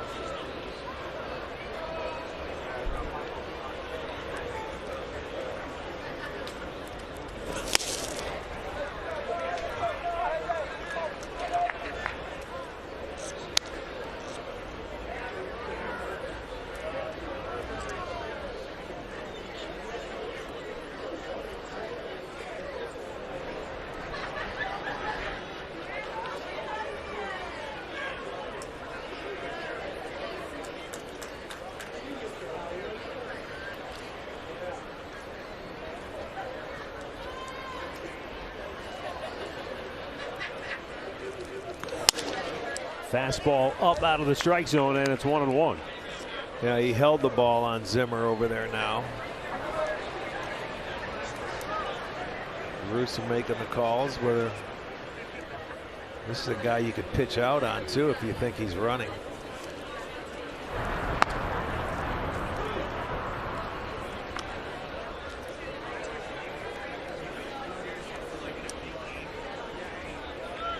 Ahmed Rosario and Harold Ramirez have already stolen bases tonight. And with relative ease. He's gone. Oh, man, it looked like it. Close, but just missing. You're in an action count now, 2-1.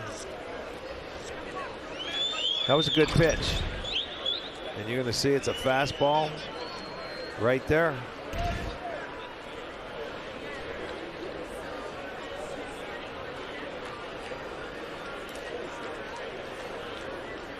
Not removing. Swing and a miss at the breaking ball.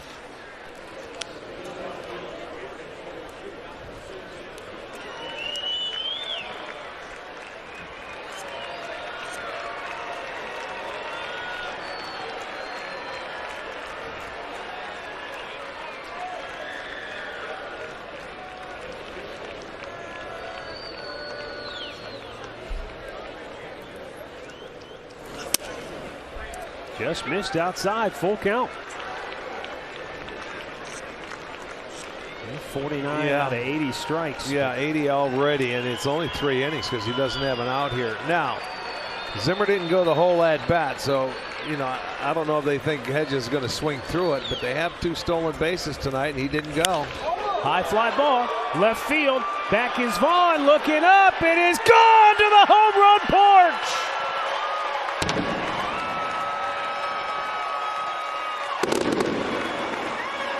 Austin Hedges on a 3-2 pitch. Punches one over the railing.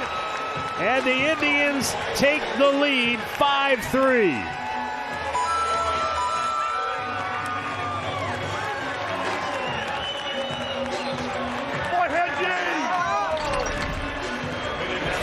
Threw him another slider. Yeah, I mean, there you go. Full count, and there was no stride there. He just used his hands to try and put the ball in play. Right into his swing path. Hits it onto the home run porch. Hedges gets his 3rd home run, breaks the tie. Back and forth we go. The Indians led 2-0. The White Sox took a 3-2 lead. And that's only the 5th home run that ceases allowed. I told you he hasn't given up many. Indians tied it in the 3rd, and now they regain the lead in the 4th.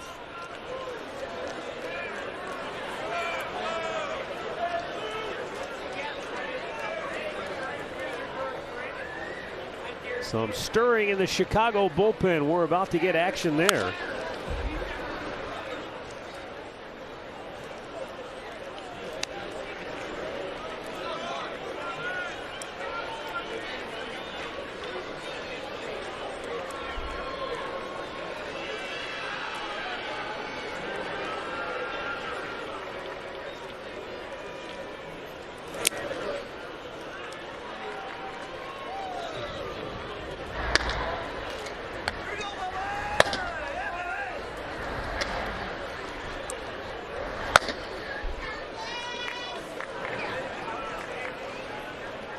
As Jose Ruiz gets loose, Hernandez pops one in the center. Billy Hamilton has that one down. Injury report brought to you by the attorneys at Elk & Elk. That's activated Kevin Pillar from the injured list. Also Pete Alonso. They still have 13 guys on the IL. But you know what? They brought Kevin Pillar off last night, and then he got a single, and their whole bench stood up and gave him a hand. After the game, they talked about how he is who they are. They can't believe 2 weeks after he was hit in the face. Did you see it, Andre? Yes. How did he look? He's got like the old Bill Laimbeer mask. He would break his nose. He's got one of those with the hat over it. But you would have thought they won the World Series the way they reacted when he got that. You know, that's the biggest fear of a hitter when they get hit in the face is what happens when you come back, you know, because the fear of that happening again. But that's a tough guy right there. He was out. They were out in Arizona, and it was just an awesome moment to watch when he got that hit, the way they reacted to him. The 1-1. I remember, I want to say, was it Gary Renicky of the Baltimore Orioles? He used to wear the like a football face mask on half of his helmet. Right. Dave Parker, I think, wore a hockey goalie mask. But he said he couldn't see out of it, so he finally just took it off after 2 at-bats because he couldn't see periphery. Yeah, right? How'd you say that? Leave me alone. Just checking. Man, he jumped all over that. I know. Look at him. He's just waiting for a mistake. Like he's got the language down somewhere. Periphery. Peripheral. Leave me alone. I'm coming up next inning. Tommy, I got Maddie to laugh. That's all I care. Oh, gosh, that was great. Tommy, punch him in the back of the head. Do you remember any of your guys wearing any kind of? No, I don't. No face guards or anything like that. No. I've seen. I mean, back then they had to be creative because they didn't have, you know, the gear they have. I mean, now they've got just a little extra piece on the batting helmet that takes care of it. Yeah, they do. No, they actually, guys never wore ear flaps. That's true. You know, I never wore an ear flap on a helmet like that, so sometimes it was tough. That's back-to-back up here. Getting close. You better be ready. You better stay up on your feet. Well, why don't you be a good teammate and help him? Not yet, Andre. I get a good read off the bat. I know I can duck when it's coming my way. The table. Yeah, I can go hide real good. I can fall down real good. He's going to have rug burns. Well, Cease is not going to be long for this game.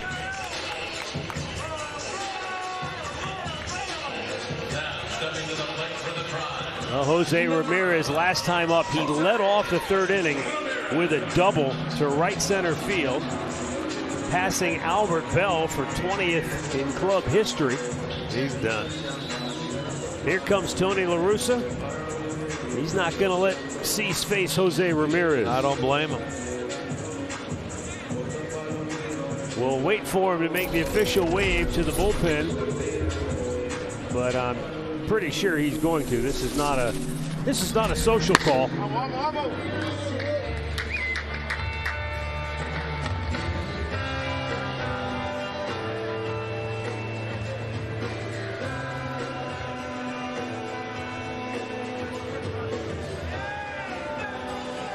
Is he waiting for the umpire? I think he is. There he goes. Cleveland Clinic call to the bullpen has finally been made. He lets him get close to the mound. He said, let me know when he gets close. Okay, I'll go there now. Jose Ruiz coming on when we come back. 5-3 Cleveland. 5-3 Cleveland on top. Why? Let's take a look at our Spectrum Mobile replay. Austin Hedges on a 3-2 pitch. He got it. Look at that, a slider, no stride. And it gets out to the home run porch and a nice stab. Yeah. He was backing up. Got the Ramirez jersey. For Andre, that would have been a homer in 28 of the 30 parks, so you know that. As long as it was a home run here is all I care about. That's right. I've learned from the best. And you know, Hedges, good for him. His third homer.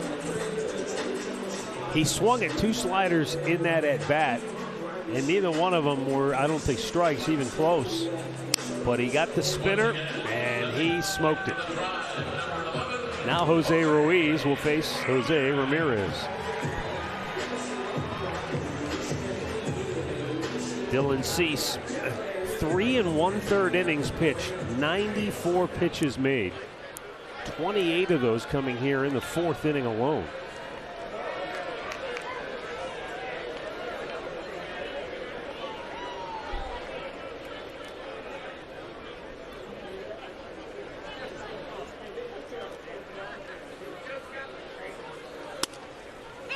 By the way, Hedges' last home run 1 month ago to the day against the Chicago White Sox off Lance Lynn.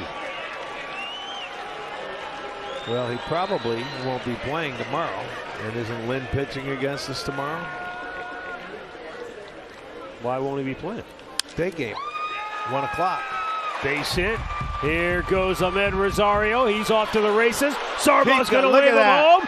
And the throw short, Hot Madrigal, and the Indians get another run. Boy, I'll tell you what, when you have speed and you run the bases and you know what, put pressure on the defense, they didn't even come close to making a throw.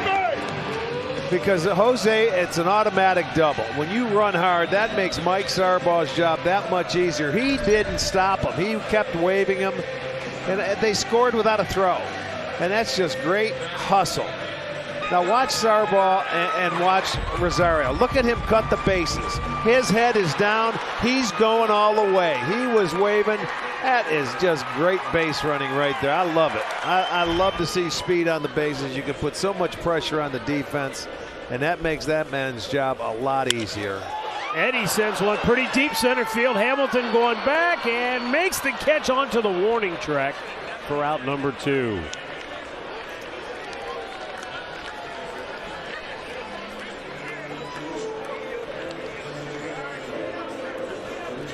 That's the kind of action baseball that makes the game fun.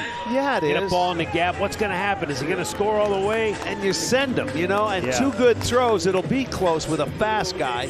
2 good throws will get a normal guy. But, man, the speed right there, look at, I mean, they're talking about it. He's laughing, but he had his head down, and he was thinking scoring as soon as that ball was hit. And that makes a difference.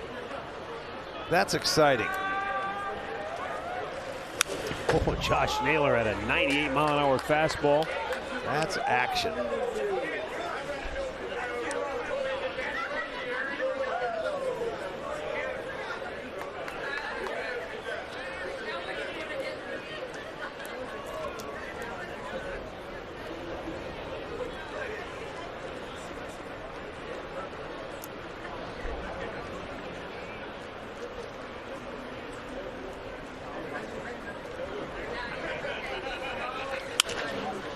Popped up high in the air, shallow left. Out goes the third baseman Moncada.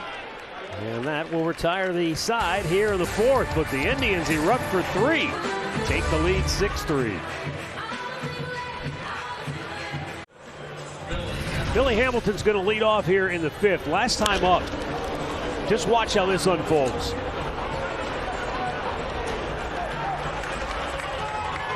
He was checking to see where that runner was going. If they throw home, I'm going to go to third. He kept looking. The ball got away from Hedges.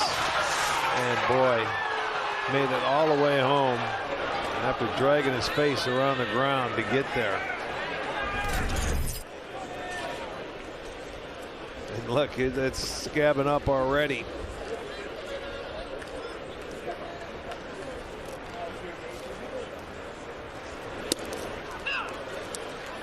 Curveball for a strike. Yeah, and he hit a 93-mile-an-hour Bieber fastball into the gap in right center.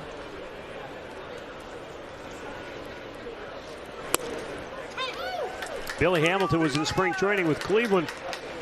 And, I mean, you think about it, the White Sox, they signed him out of desperation. I mean, they needed bodies. Did he go? He did. Bieber gets a strikeout. That's number 4.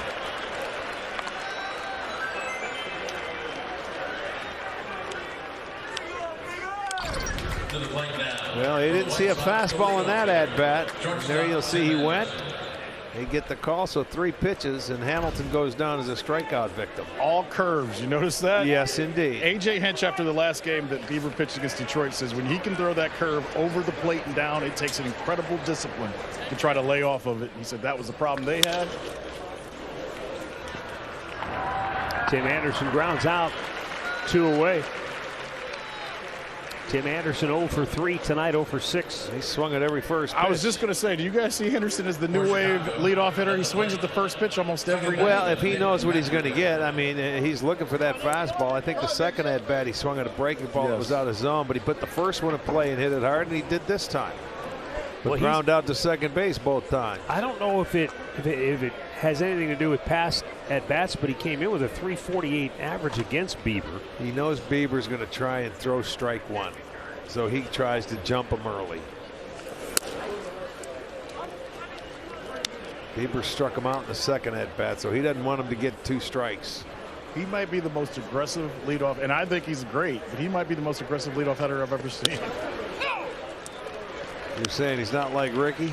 Nah, No. Ricky was a different animal. Oh, yes, he was.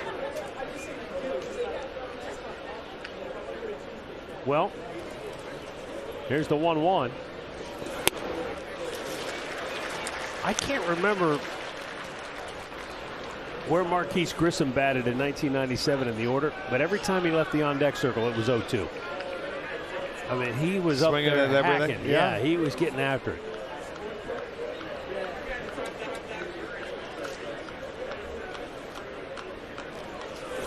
Wow.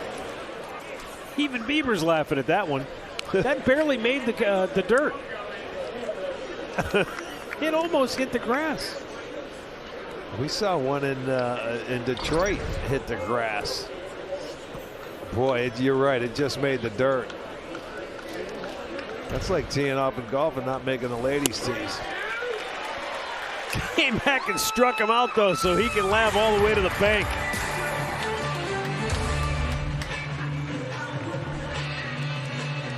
And iron bobbleheads courtesy of Sugardale by securing a special ticket package. Get all 3 with Onion on July 22nd. Catch up on July 29th.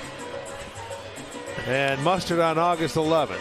And if it's hot dogs that I'm talking about, well, I don't know if you're going to get them. You said iron bobbleheads. I said to Merv, what's an iron bobblehead? Onion bobblehead. I like an iron. I want to see the iron bobblehead. Yeah, what is that? I got to see that. Now, hopefully, August 11th, hopefully there's rain. You said that's the day of mustard? Oh, wow. Let's keep those away. Arch, I need you to read that again to me. I don't think there's going to be a hug anytime soon between you and Mustard. No. No? Not in my house. Still a little... To third, Moncada off to the side. Throws him out.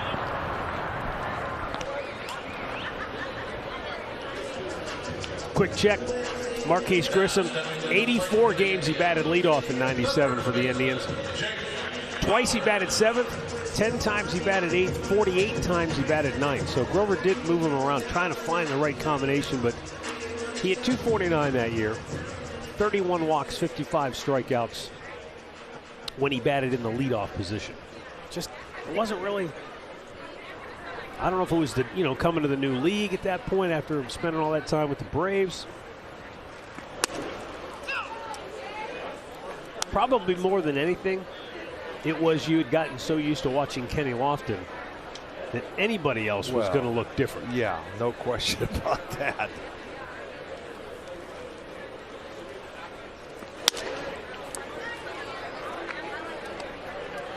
Jake Bauer is 0 for 2 tonight.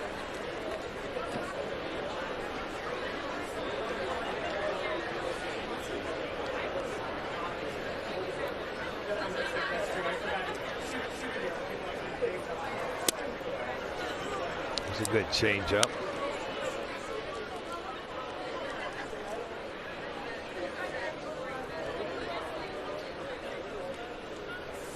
(6-3), Tribe on top. Here in the 5th inning.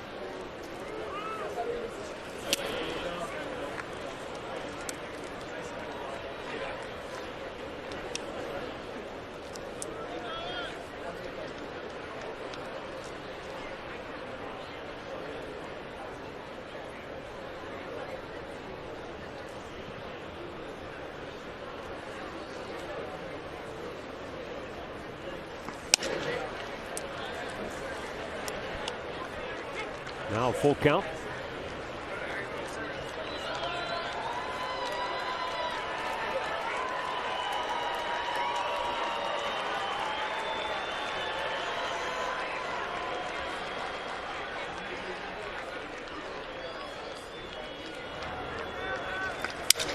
And a one-hopper to second.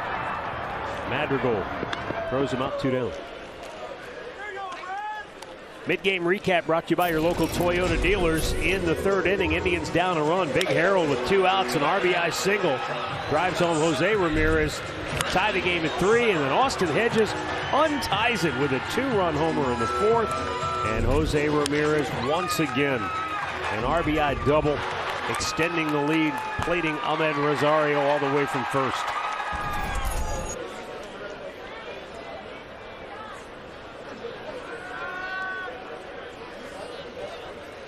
Bradley Zimmer with a line drive to right, and it's caught by Lamb. The Indians go 1-2-3 for the first time tonight. 5 complete, 6-3 Indians.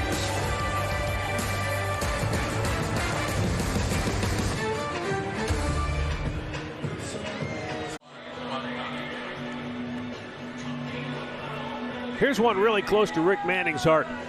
Follow Bally Sports CLE on Facebook, Instagram, and Twitter for highlights, clips, and the best Indians moments. You got it. Give him my Twitter account, Andre.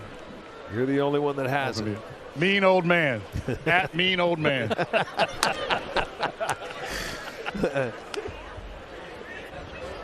I run the account for him. Uh-oh, I'm in trouble. Yes, sir. Yohan Moncada has 2 hits off Shane Bieber tonight. But the rest of the White Sox have combined for just 3. One by Jake Lamb, one by Zach Collins, one by Billy Hamilton.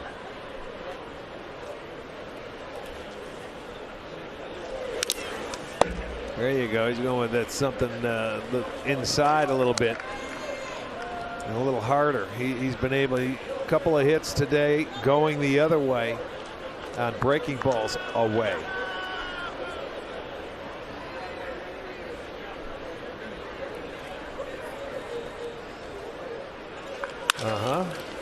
He'll retire him this time. There you go. Going inside on him. Got him to ground out to second. Well, June special ticket packages include a cap giveaway and collectible bobbleheads. Go to Indians.com/tickets and navigate to special ticket packages to see everything in store.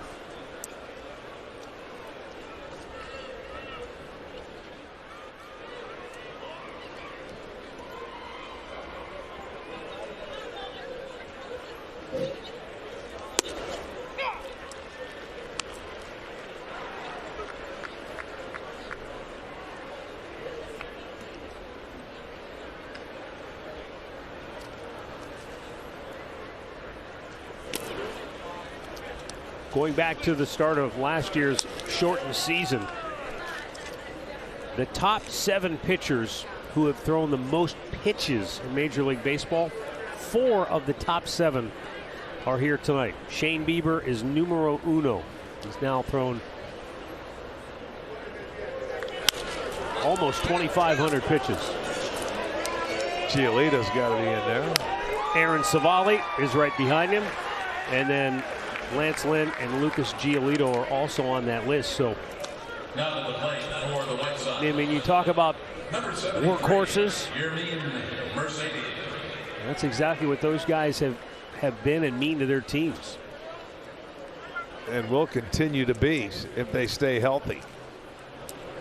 Trevor Bauer's also on that list. No surprise. Garrett Cole, Max Scherzer. Horses.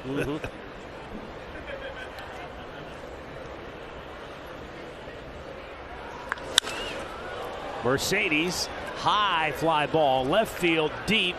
Harold Ramirez leaping up and makes a wonderful catch for out number 3. Oh, he timed that perfectly right to the base of the 19-foot wall, leaped up and grabbed it. And the White Sox go 1-2-3. Middle of the 6th, 6-3 Cleveland.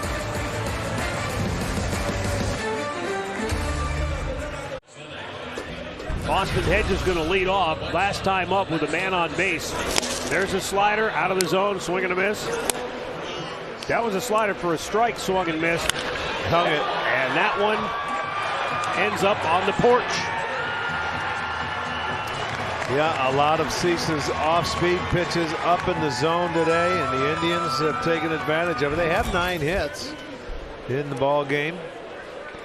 8 of them came off of Cease.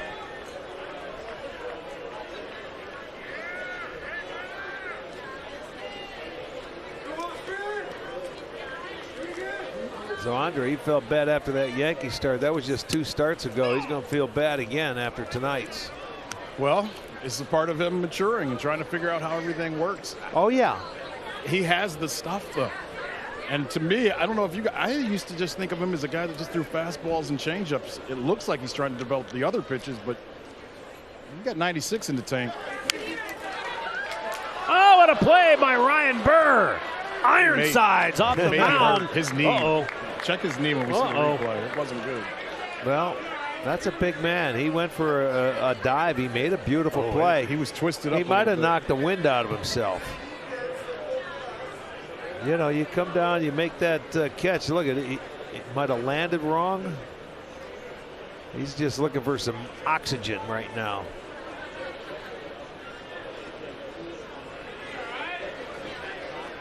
Made a nice play.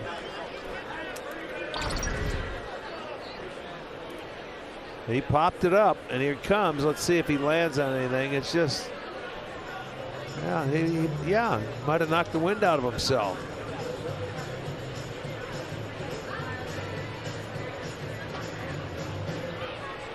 They're not used to sprawling and making diving catches. They're used to PFP where they just catch it, nice easy throws, but that's a nice play. Give him credit, good hustle. He'll be okay. The wind.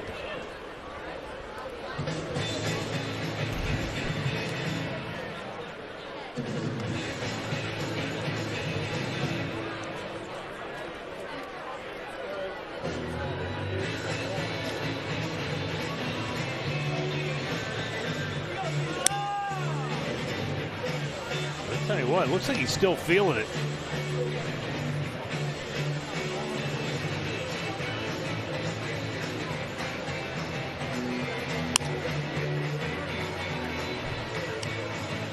He says he's okay.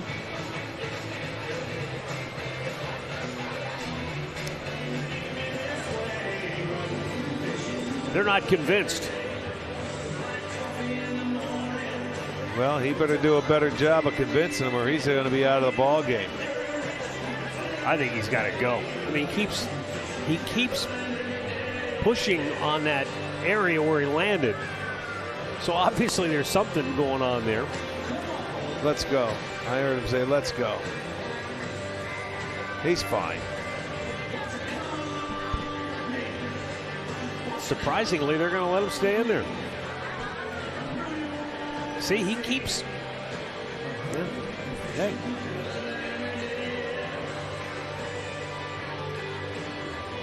You know how it is nowadays. They see one little thing wrong in the dugout. They run out there. Oh, you got to get out. Well, he said let's go. I mean, he's the one that said it.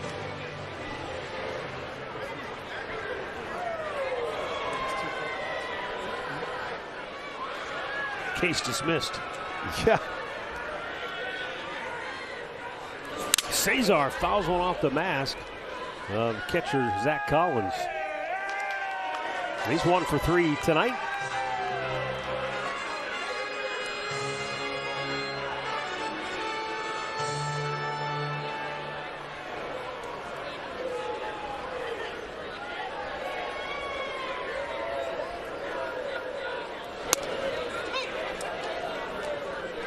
Seems to be pretty good to me. You're Dropped right. a couple of hooks.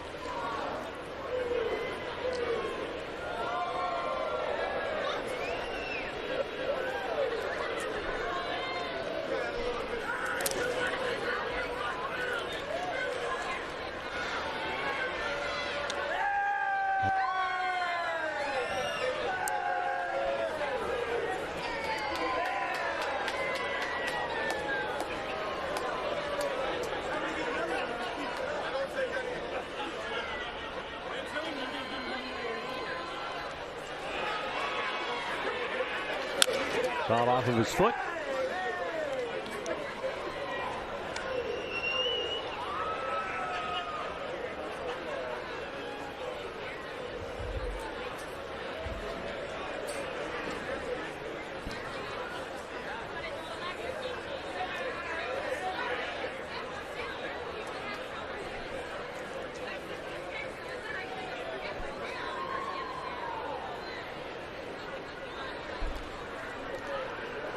And the 1-2 upstairs with a fastball.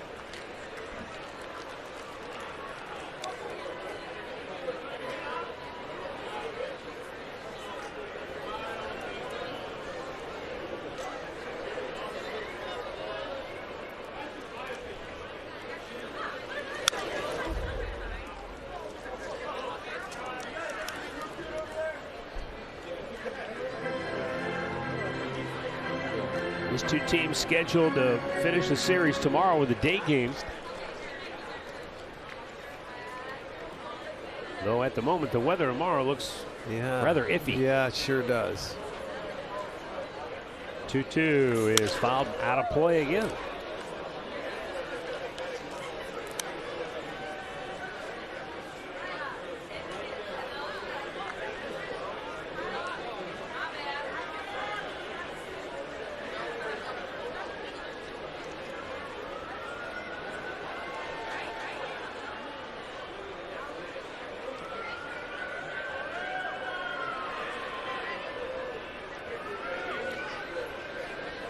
Burr misses upstairs and a full count. All right, he's worked his way back into the count. The Indians already 6 hits today with two strikes.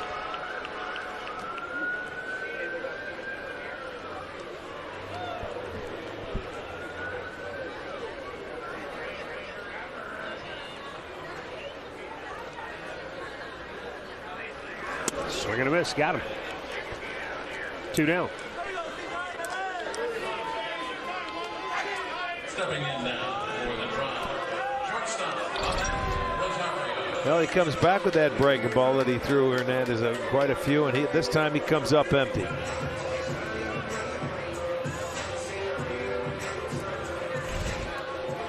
You know, that was the story coming in. The White Sox ability to hit with 2 strikes. Right. Second most 2-strike hits in baseball, but it's the Indians tonight. Well, they put up some really good at-bats. They had some great at-bats against Rodon yesterday in game 1 of that doubleheader. I mean, really good.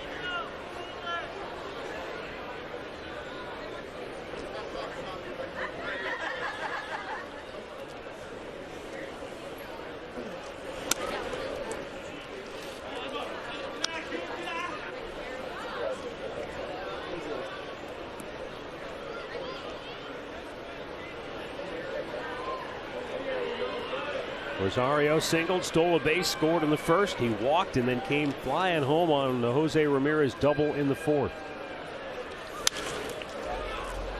He's had some really good swings tonight, also falling some pitches straight back.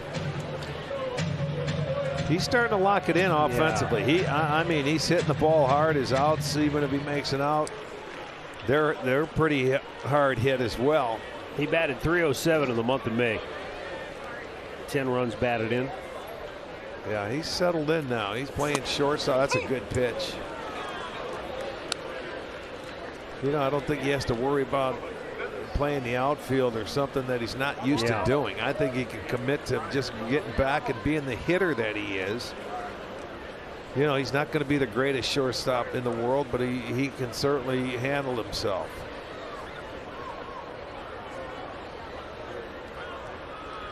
The 2-2 from Burr. Bounce to second.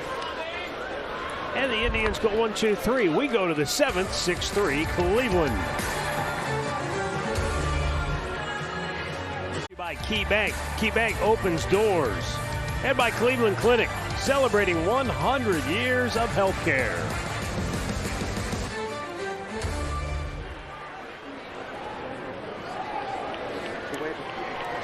Beautiful evening here at the ballpark. Young fellas having a good time.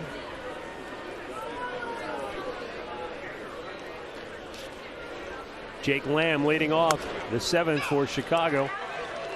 And Shane Bieber with a strike. Pitch number 80 for Bieber. 57 of those have been strikes. He has retired 8 straight. No left-handers today against Bieber, 5 for 8. But he's dominated the right-handed hitters of the White Sox. They were 0 for 14.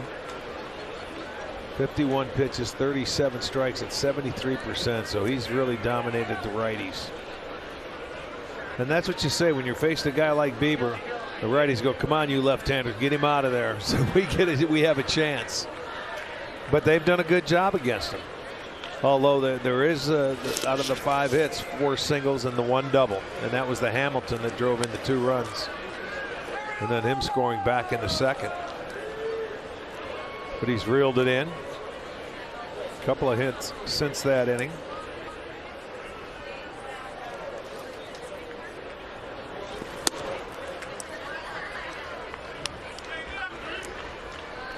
Two the count for Jake Lamb.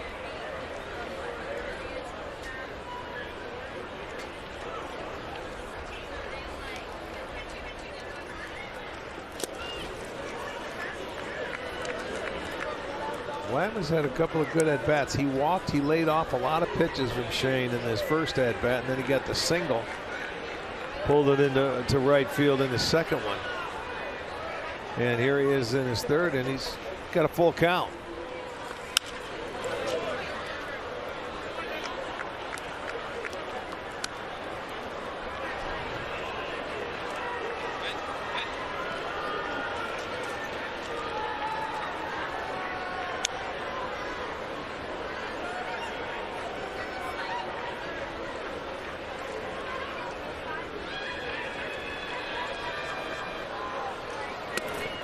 And a little low.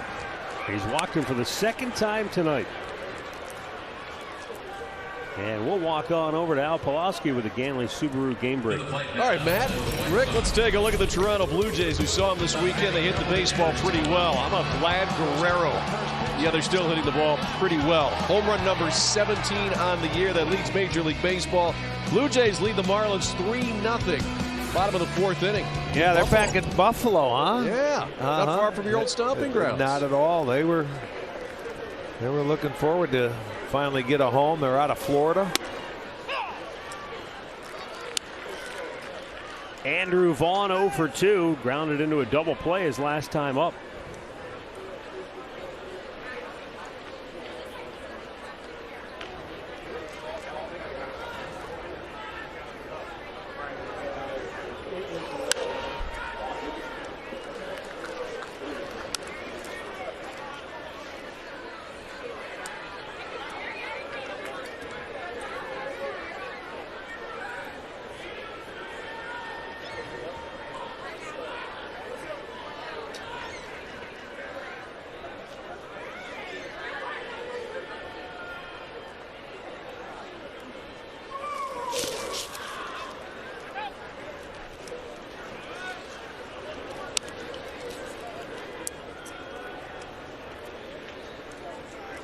After tomorrow, the Indians have a scheduled off day Thursday. Then they go to Baltimore for the weekend. Been a rough go lately for the Orioles, but they are currently handing it to Minnesota. They're up 5-1 over the Twins. Swing and a miss. Held on to the foul tip, did Hedges, and that's strikeout number 6 for Shane Bieber. Stepping in now for the White Sox, number 21. There's the curveball coming back, and a dandy. Got a piece of it right into the glove of Hedges. So it comes back and gets a strikeout. I'll see if he can get the ground ball, turn a double play, get out of the inning.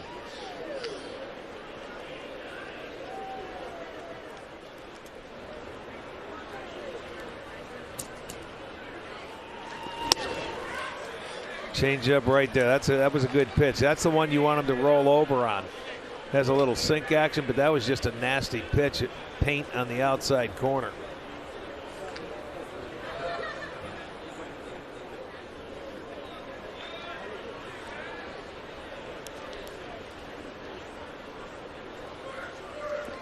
He was thinking about trying to beat that shift, and now he's just in the hole 0-2. Yeah, because this one wasn't going away. He throws the breaking ball backdoor variety.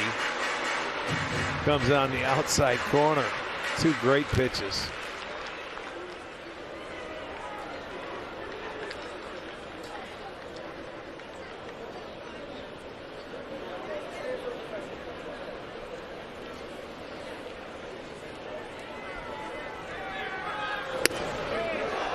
Just a bit inside. Good pitch. And it was in. See, in off the plate. That's the teaser pitch. I mean, he threw such a good pitch there, it didn't have time to react to it.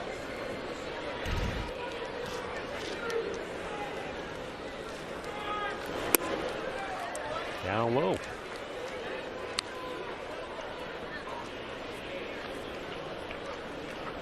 Brian Shaw getting loose as Bieber closes in on 100 pitches for the night.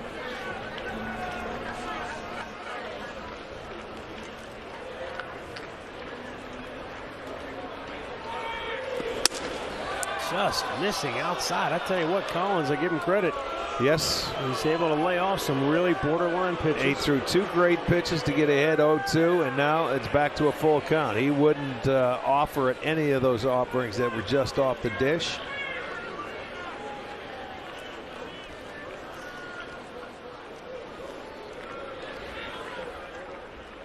Runner goes, and Collins pulls it to first base for an easy out, 2 down.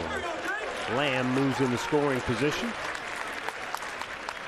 And we'll get a word from Spectrum Mobile. Spectrum Mobile delivers the fastest overall speeds with the most reliable mobile service, coast to coast. Visit SpectrumMobile.com today. Billy Hamilton struck out his last time up. By the way, I mentioned the Indians are going to Baltimore after tomorrow, after an off day on Thursday, actually. Orioles 14-game losing streak. But they knocked Michael Pineda out after only 3 innings, hung 5 runs on him. So we'll see if they can hang on, end their streak. They're up 5-1 in the 4th at home against Minnesota. Twins have played better of late. They've won 7 out of their last 10.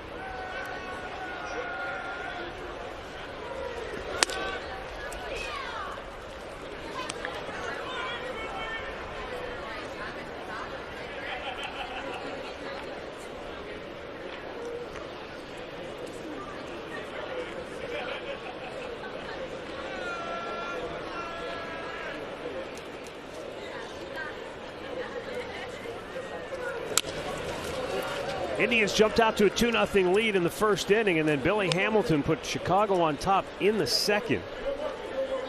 When, with 2 out and 2 men on base, he laced a ball to right center field. And then with 2 runs scoring, he was halfway between second and third. He saw the throw go all the way to home. He kept going to third base. Ball got away from the catcher, and he just kept on coming all the way to home plate, and he slid face first into the dish. He was safe. But that's why his face is showing the abrasions from that play at the plate. I mean, he did. He went face first, and he was reaching that left hand in on the plate. It was great. It was a great hustle play. He ended up giving them the lead with that hustle. And then the Indians come back in the 3rd. They tied it up, and then they took a big lead in the 4th when they scored 3. And since then, Shane Bieber has handcuffed the White Sox. Well, yeah, you give him a lead back, and you get Shane Bieber 4 runs, and what have they won their last 24 games? Yeah, and since that Billy Hamilton double, they have 2 hits.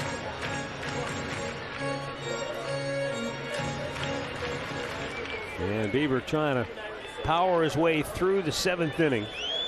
He's just hit the 100 pitch mark. Typical Bieber fashion, 14-0-2, 1-2 counts.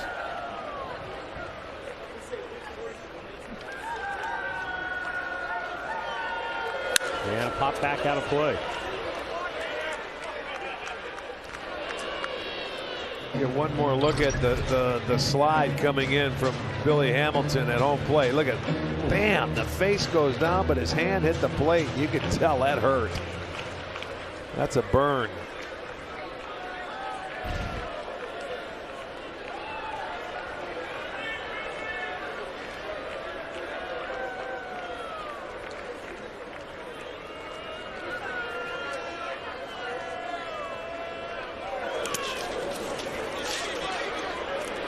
Two and two.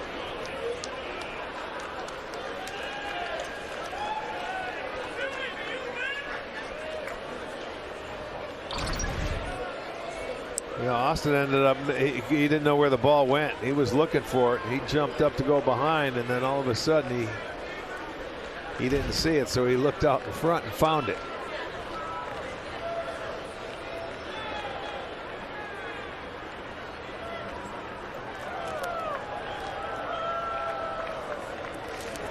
He tried to hold on, but he went around, chased it, and Bieber gets his 7th strikeout of the night. Stretch time with the Indians on top 6-3 in tonight's 7th inning stretch is brought to you by Ford and the fully electric F-150 Lightning. Here's a look.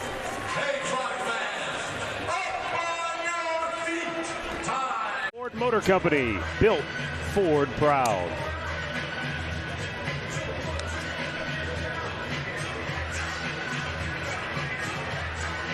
Back in the 4th inning, Jose Ramirez doubling just to the left of straightaway center field. Ahmed Rosario on his horse around first, second, third. Here he comes home in 10.1. Well, that's flying around the bases. And you see him cut the bases. That's well done. And I mean, there wasn't even a throw. The throw came in. They couldn't handle it. And even if they did, it would have been a tough throw to get Rosario. Ryan Burr worked a scoreless 6th inning, and now Garrett Crochet will pitch the 7th for Chicago. Left-hander has not allowed a run in his last 9 games, covering 8 1/3 innings.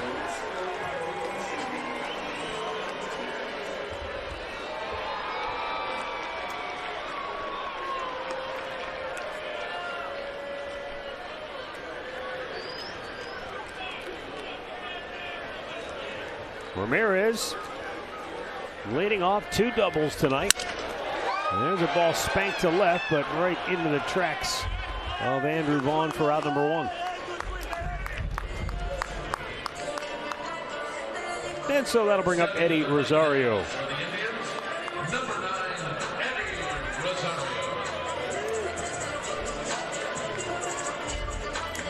For a guy like Eddie Rosario, he's been part of postseason baseball. He's been part of a lot of tight divisional races. For some of the younger players on this ball club, though, Rick, does a series like this carry any additional weight for them to know that, hey, we can play with these guys? They already know it. They know it. They believe it, and I'll tell you, they play like that. It doesn't matter. Like you say, they never quit. I don't think it's going to carry on. When they knew coming into this, they had a 3.5 game lead, and you had a couple of double headers. You're going to have to go out there, and their pitching wasn't set up all that well going through this thing, but they believe they can beat the White Sox. Think about last year when they came in September and they beat them, what, 4 straight? Yeah. And Renteria, I mean, that was just something unbelievable. They've had their number for a few years. Yeah. I mean, there's no team in the division, and no team in the league that's given them more trouble than the Indians. Right. Arch, how do you overcome that? How do the White Sox overcome that? By beating them? Is that the only way? Their best players have to do it. They're right-handed hitters. And I told you what Bieber was doing to their right-handed hitters tonight. The left-handers have done their work, but the right-handers can't touch them. And I'll tell you what, our staff does a nice job against their right-handed hitters. That's how you beat them. Matt, you said this before the game, I believe.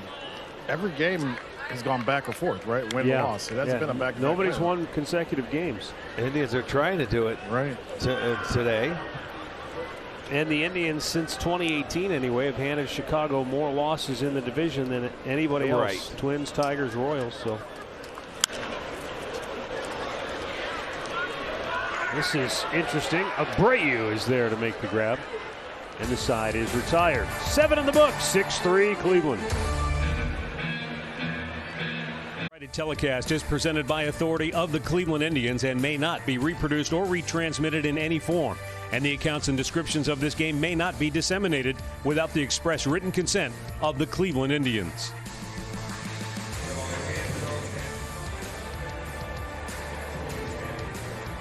(6-3) Tribe on top. And Brian Shaw will come on in relief of Shane Bieber here in the 8th inning. Brian Shaw will have the top of the order to contend with. 23rd appearance of the year for the right-hander.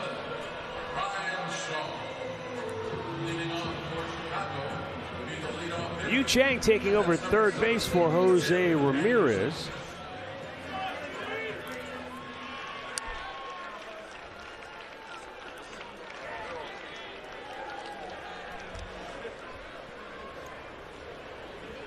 Tim Anderson 0 for 3 on the night. That was all against Shane Bieber.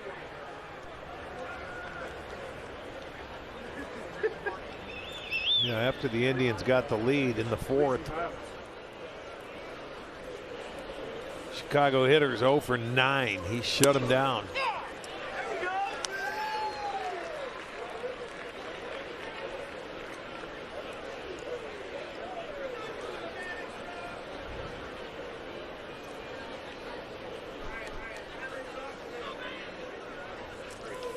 There's a base hit in the right field by Tim Anderson.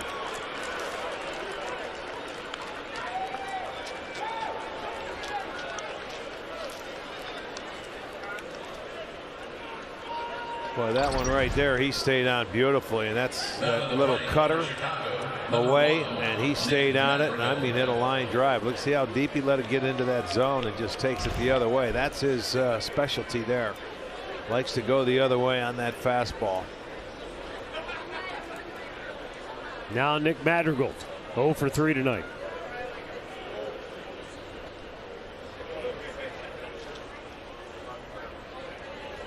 Anderson takes off, and Madrigal fouls it over toward the White Sox dugout.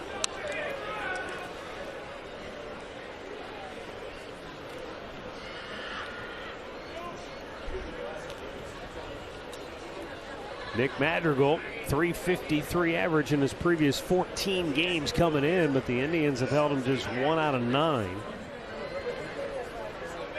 And you can see with the hole on the right side, he was trying to shoot it that way. This one is hit high in the air to center. And Bradley Zimmer makes the catch for out number 1. Well, Shane Bieber, 103 pitches, 70 of those for strikes. He went 7 innings. And as you said, Rick, once they got him the lead back, he really... 0 for 9. Yeah. You know, and 0 for 15 right-handed hitters against him today, so he pretty much dominated. The lefties did their job, and it was the bottom part of the lineup that did anything against Bieber. He controlled all their good hitters.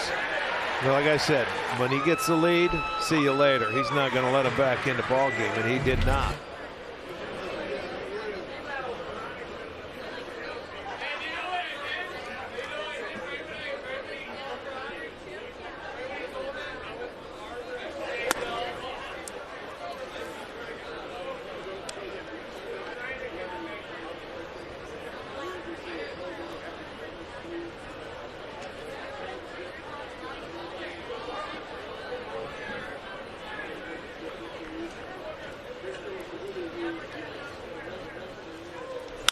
Out of play.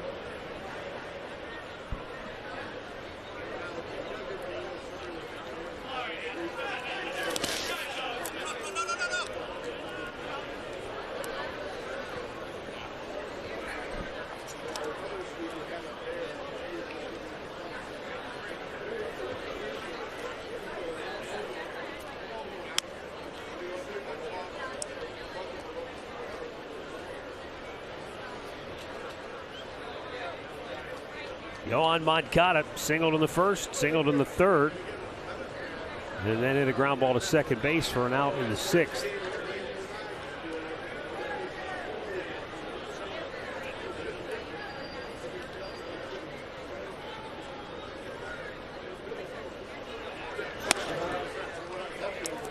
Well, Moncada being very patient now, has the count in his favor. Big inning here, going against the Sox middle part of the lineup. You know, across the board, Moncada's probably been the White Sox most consistently productive hitter in the lineup. Average, yeah, doubles. Look at that. He's on patient. base, yeah. And he took the walk, and now that brings the tying run to the plate. Rick, that's 21 walks in his last 21 games. So whether he's hitting his way on or patiently working the count, he's making things happen. Yeah, and you know, he was hitting 4th, and Abreu was hitting 3rd earlier in the year when we first played him. But then the second time around, they moved him to the number 3 hole and put Abreu behind him. And I think it certainly helped Moncada. He's been a patient hitter, and he is a good hitter. Indians bullpen is scrambling into action as Brian Shaw. That's the 3rd walk of the night for the Indians. Bieber had 2, now Shaw 1, and the White Sox lead the league in walks, so they have 216 as a team. That helps them. Abreu takes a strike. Well, Shane Bieber got him to hit into a double play back in the 3rd inning. Well, yeah, you get the ground ball at this guy, one of your defenders, and you can certainly turn it. The big man doesn't get down the line that well. But he'll try and shoot you the other way.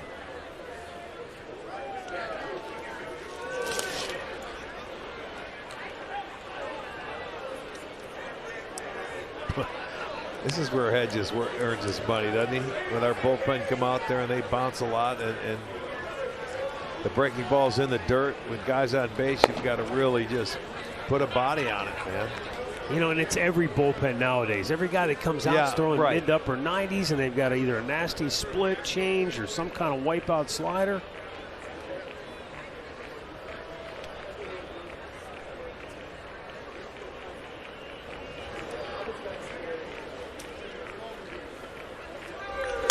Popped him up. Oh, yeah, that's a good out there.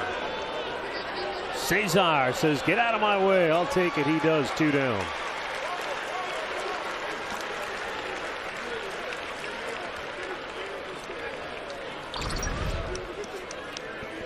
Yeah, that's a curveball. That's not the cutter. He slowed it down 83, and it ended up being middle of the plate. Yeah, but he look at his popped it up. reaction, too. Immediately he knows, oh, what did I just do? Look, yeah. He just... Almost like Rick, he knew instantly, I shouldn't have swung at that pitch. Even though, as you said, it backed up middle of the plate. It was middle of the plate, and he knew it. I think he was sitting on his cutter to try and shoot it that way, and he slowed it down on him. That's the difference in Shaw this year. That is for sure. Yermin Mercedes 0 for 3. And Shaw paints the outside corner with a strike. Fastball.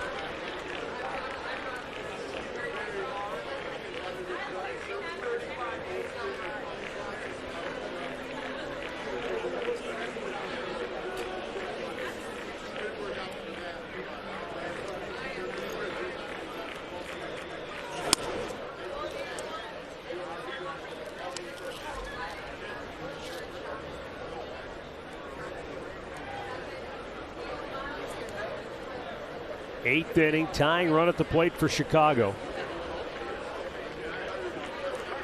As Brian Shaw delivers. And Mercedes went fishing way out of the strike zone.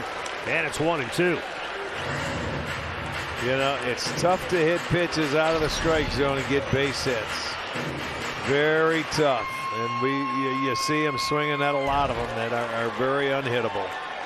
So it's easy to see why that batting average is coming south.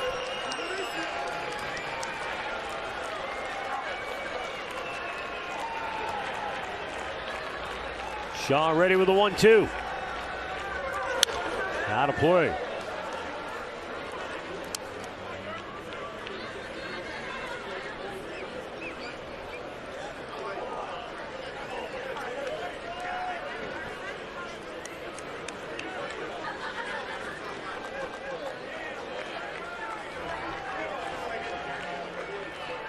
Mercedes has hit the ball in the screws twice today. Second inning, a line drive to short. Sixth inning, he sent Harold Ramirez to the wall in left field, made a leaping catch. Swing and a miss. He struck him out. Mercedes' offensive utility has reached 0 for his last 19.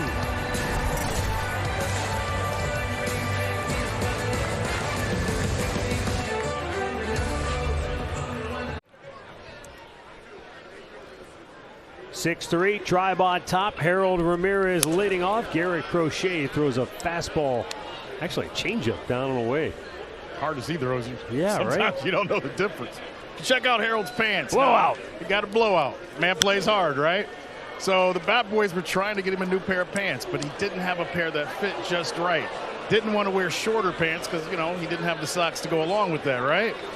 So then he makes that catch out in left field. He tells him, I'll wear these. You can clean them up later. Yeah. Make a great catch. You don't want to change the pants, right? Huh? Well, hey, if you don't find a pair you like or that fits, keep what's on. Slide on the other cheek. As only Arch can see. Yeah.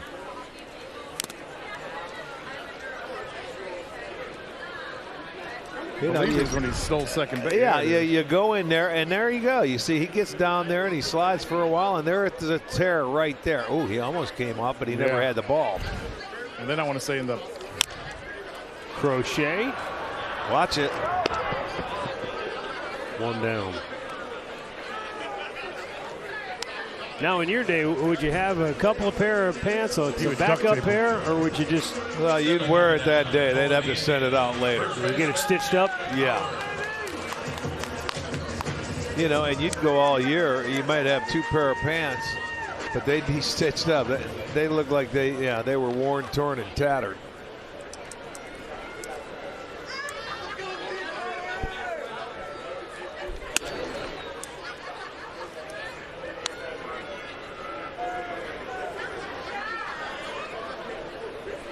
Jake Bauers 0 for 3. Did you ever have a wool uniform, the old-fashioned wool uniforms, like when you were a kid or anything? No? No. I'm not that old. Yes, you are. I'm trying to make you believe I'm not. I'll tell you what, just nothing about those uniforms Think look about it, comfortable. in the summertime? Yeah. And they itch. No, never. I mean, that had to be in the 60s and before.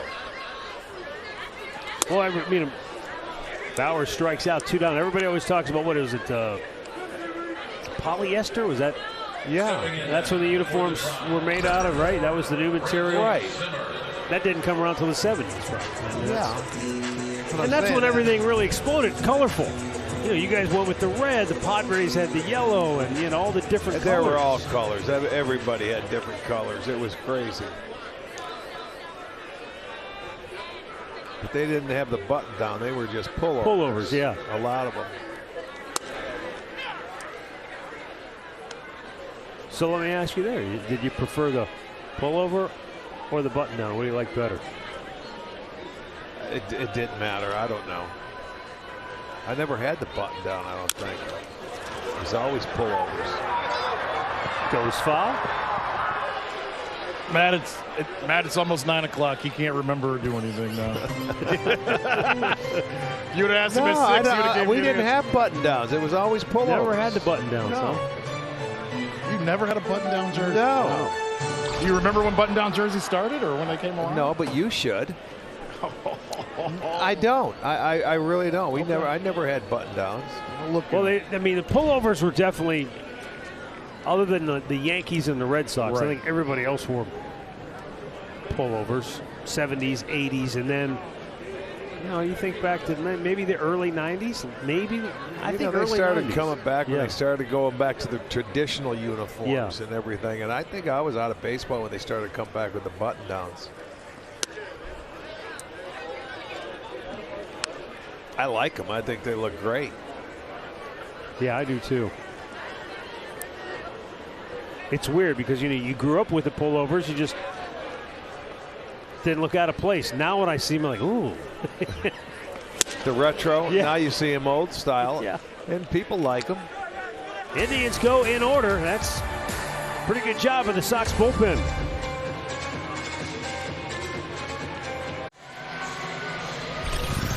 White Sox over the last 2 seasons hadn't had much success against Shane Bieber, and today was no exception, though they did score 3 in the second. 2 of those earned, 1 unearned.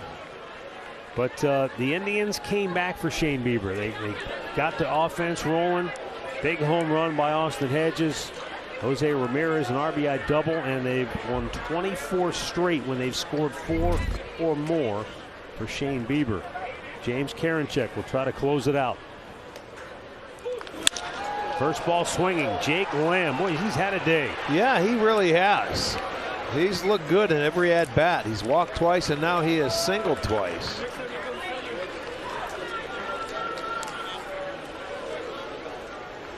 To the plate now for Chicago. He's a good low ball hitter. Watch him go down and hit this heater. Down knee-high 95 on the plate. Good swing. That is hit number 7 now for the White Sox.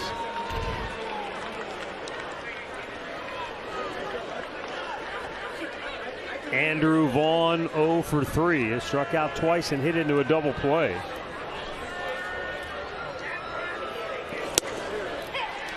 First pitch curveball in for strike one.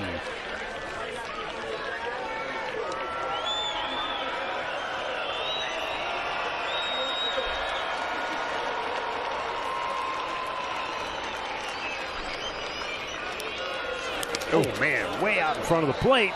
And at first, Lamb was not going to go.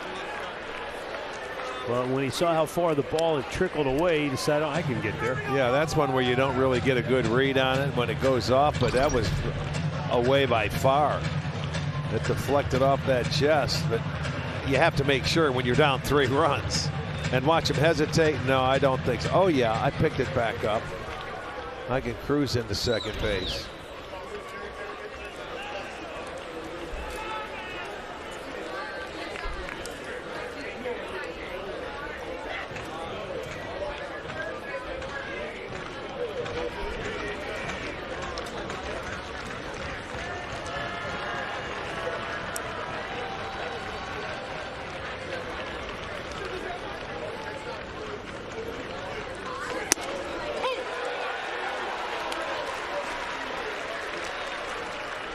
Comes back with a good curveball there.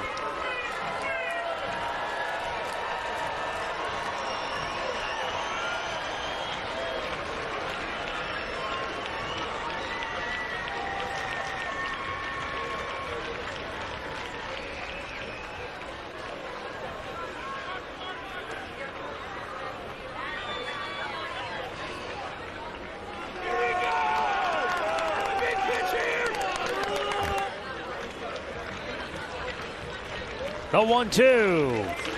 Hit in the air, right center field. Naylor moving over. Makes the grab. And Lamb will hold at second base. 1 down.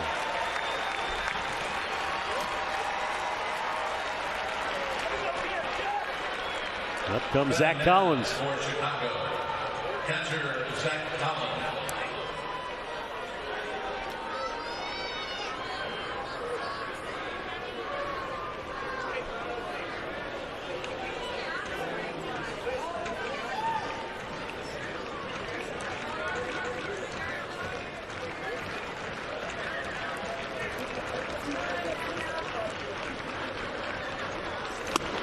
Painted the outside corner at 96. You see the shift for Collins.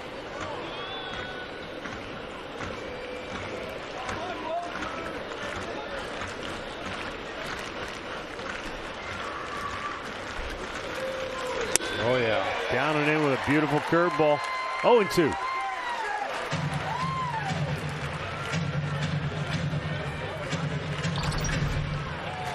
I mean, look at that one.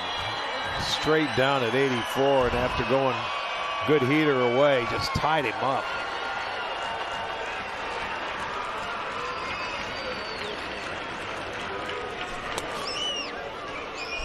Came back with it, but threw it to the outside part of the plate. And he holds up 1-2.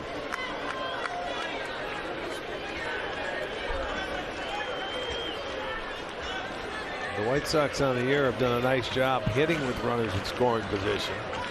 This year they're hitting .263. Only .227 against the Indians. And 1 for 7 tonight.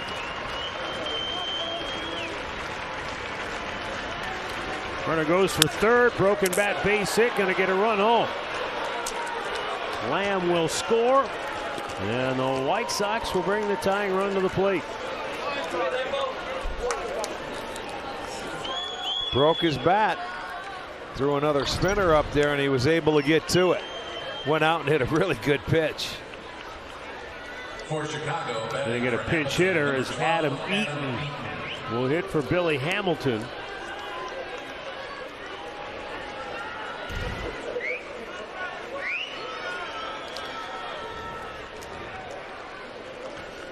Eaton 1 for 3 on the year as a pinch hitter. But over his last 23 games, hitting just a .141.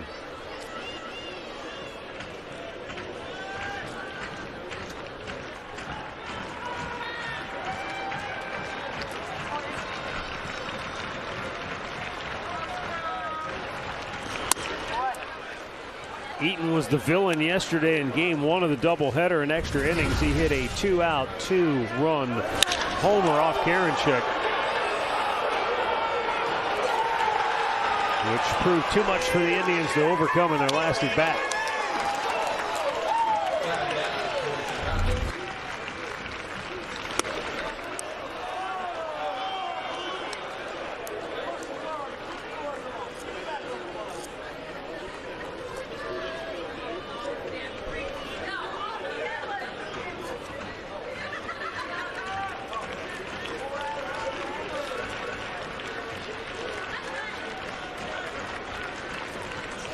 Glance off the bat, foul.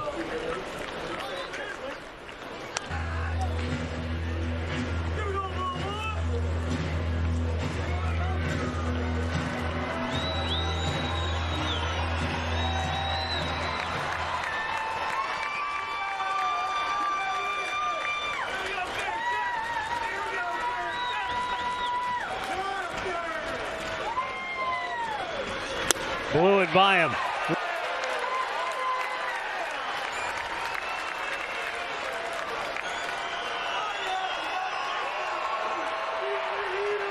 Six-4 in the 9th.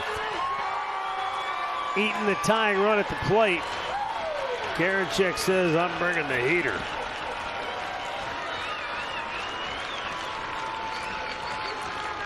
Good night. 2 down.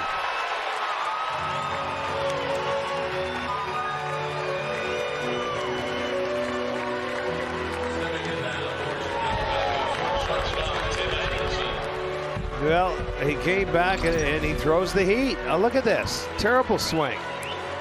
They may be sitting curveball, but he gave Collins a chance. He slowed it down when he had 2 strikes. He broke his bat, although he did get a base hit. You're giving him a chance. He can't be afraid of his fastball because he can get it up there. And I'll tell you, it's not an easy pitch to hit. Well, here you go. Tim Anderson, the batter. Always trouble. Swings at the first pitch and lines it into center field. So now the go-ahead run is at the plate. Anderson, the tying run, is at first. There it is, a high breaking ball. He stayed on it. The batter for the White Sox, second baseman Nick Madrigal.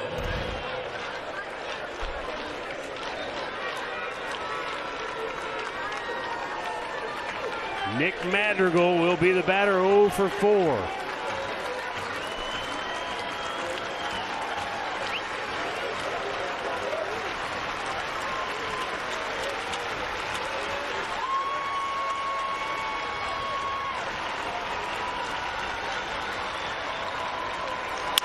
Up the middle and through. It's a 1-run game. On his way to third goes Anderson with the tying run, and he's safe.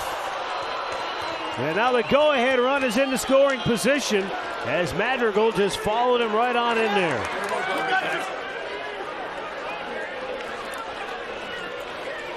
So Karinchak has surrendered 4 hits in the inning, back-to-back 2-out singles. And now we've got a ball game. Right back up the middle under Karinchak's legs. And there he comes. And I'll tell you what Anderson did. He sort of slow played him where he pretended he was going to stop, and then he kicked it into gear. And I'll tell you what, if he would have made an out there at third base, he would have been in trouble. But he gets there, and not only that, Madrigal follows him as they're throwing to third base. And now, as you mentioned, the go-ahead run is in scoring position.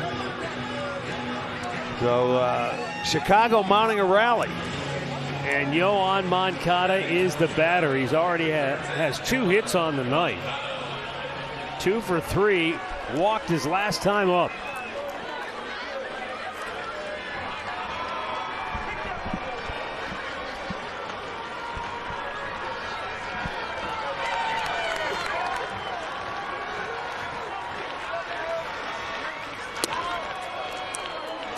Ball 1, it's down low. Yeah, and you watch Chang off the bag at third base with the left-hander Moncada hit, and Anderson is dancing down there trying to create a little havoc in Karinchak's mind. And this is a tough out to get here.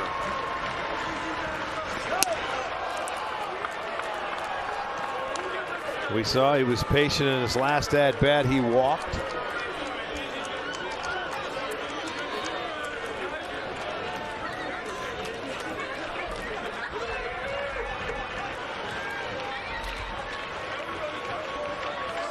Ripped foul off the facing of the White Sox dugout. He wasn't going to take that heater, was he? He put a good swing on it, drilled it foul.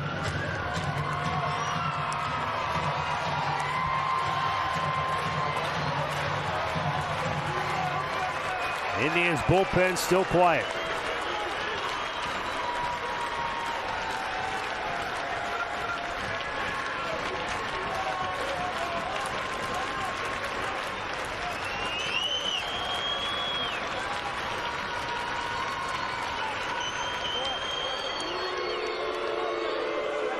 Yeah, just took too much time in the set position. That time you get him a timeout.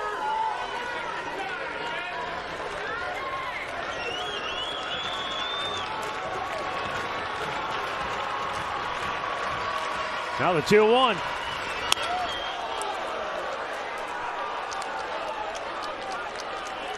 Jose Abreu is waiting on deck.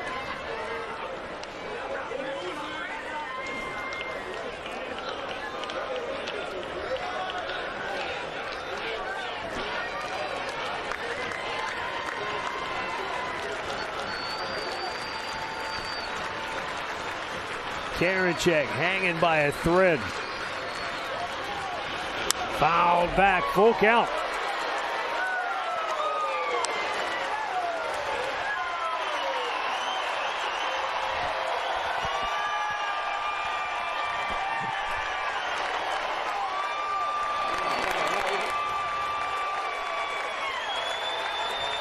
Over 7,000 here tonight. Tomorrow the ballpark goes back to full capacity. They're up on their feet. The 3-2 pitch. Ball 4 and they're loaded. Boy, what an at-bat there.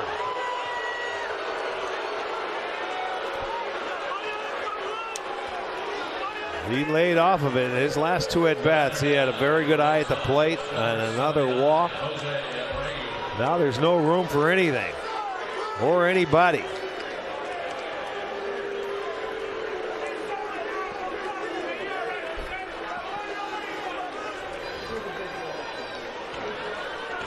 Jose Abreu 0 for 4 tonight. He has seen 11 pitches in his 4 at-bats. 8 for strikes. He has struck out, hit into a double play, fouled out to the catcher, and popped up on the infield. But he can be the hero for Chicago now. Karinchak fires, and it's a curveball low.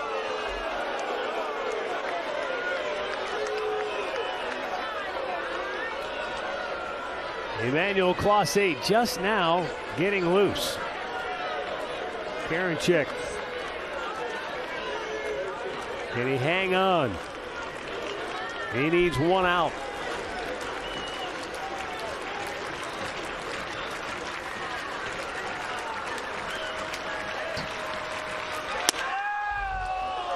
Man. 2-0. Well, they're being patient. They're going to make him get in the strike zone. There you'll see that one started up a little too high. Didn't get into the strike zone. They have 4 singles in the inning.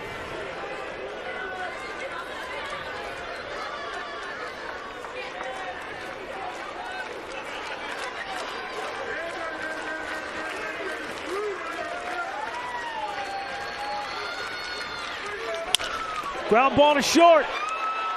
Rosario throws, book it. Woo! Karinchak hangs on for dear life. And the Indians win it by a run. And for the first time in the season series, somebody has won back-to-back games, and it's the Indians.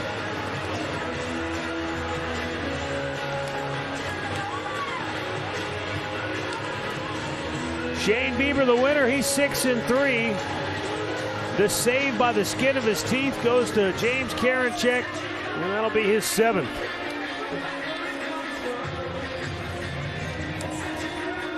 The loss goes to Dylan Cease. He's 3-2 on the year. Let's go back and take a look at the last pitch of the ball game. Watch Karinchak. I don't know if Abreu helped him out there in a 2-0 count, but he made the pitch he had to.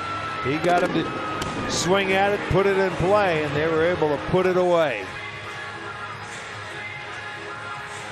Well, the win gets the Indians to 30-24 on the year. White Sox are now 33-22, and that means the Indians are 2 back in the loss column of Chicago in the Central Division standings. It's been an entertaining 3 games thus far, with 1 more scheduled to go tomorrow afternoon at 1 o'clock. Time now for Indians Live postgame. Al and Jensen, nothing left to say. Take it away. Well, I'll tell you what. If you've got 3 runs in the last inning, you might as well use the insurance, right? It's a gimme. Yeah. Lee Smith always said if you got a 3-run lead and you're a closer, those should be gimmies. All right, we have a little heartbeat there. But how spoiled have we been, though, where we've seen Karinchak just wipe away some opposing lineups? It's not been easy for him the last 3 to 4 times out. All that matters at the end, you win by 1, you shake hands, got a chance to win the series tomorrow. Then he got Jose Abreu to swing at his pitch after he was down 2-0 with the bases loaded. Yes. When we come back, it'll be time for Indians Live here tonight at Progressive Field. The Indians a winner, 6-5. They've won the last 2 in a row now over Chicago. A chance to take 3 or 4 from this series tomorrow. Bats have come alive here in this series. Can they keep it going? Indians Live next.